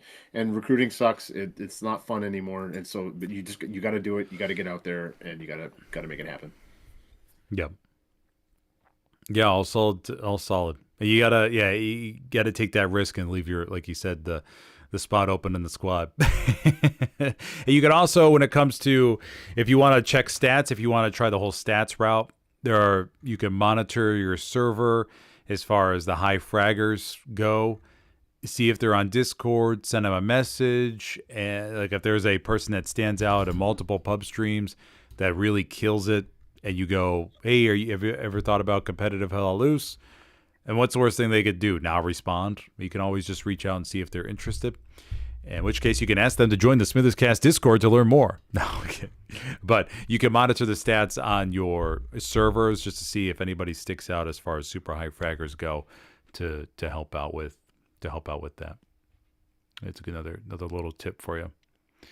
But okay. Hopefully that will help out everybody today. I'll go ahead and do the timestamps and make like a little cut down video of this kind of stuff, and we'll see what other topics we have as far as the next episodes of Smithers Talks. What's up? 2 hours, right, Smithers? Yeah, 2 hours. 2 hours. I'm sorry, dude. No, we didn't even get to I all really hope I'm not pulling you. No, you're good. It's a lot of good. No, there's a lot of good questions in chat. I want to make sure you get to the questions, but that's totally fine. We got we'll be plenty more of these to go through. Even though we didn't cover everything we wanted to cover, it's totally fine. We did cover a whole bunch of different things. That's a good thing. Why don't we'll talk offline? But I think what we really should do is maybe you could do a poll of your community and all your followers, where you know, maybe we take a poll of the best, you know, the best PC games that you can think of, and then the best console games, and say, hey, which ones would you like us to review? Because I think some people would love to, because I know we had 2 of ours lined up, but I think it would be great if we listen to the community and see what they want to hear. You know, get some more engagement out of that. Oh yeah, for sure. Yeah, we could also do the 6th verse. We could do okay, yeah. Okay, I got you. Yeah, we could do that. Yeah, we do that for next time. Okay, that sounds good. for sure. All right, buddy. Well, thank you for joining us. And Cyrus, any last words before we sign off? No, appreciate it. Appreciate you for having me. Every time, Smithers, I'm here for you. I love this. This is a great way to wake up on Saturday. And thank you to the viewers. Thank you to my boys from PZLD coming out, showing some love. I got a couple screenshots of them putting me up on their big screen TVs with you, Smithers. So Nice. shout out to all them boys and everyone else. I appreciate you guys. I love this community, and I look forward to seeing what the spa update has to bring. Nice. Yeah, we could easily have gone for another 3-4 hours. Yeah. I'll do my plug. I have a match here. It's Rage versus,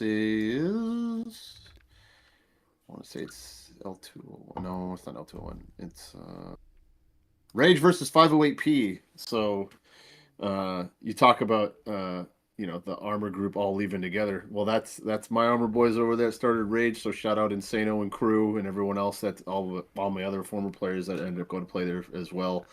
And 508P, got some friends over there as well.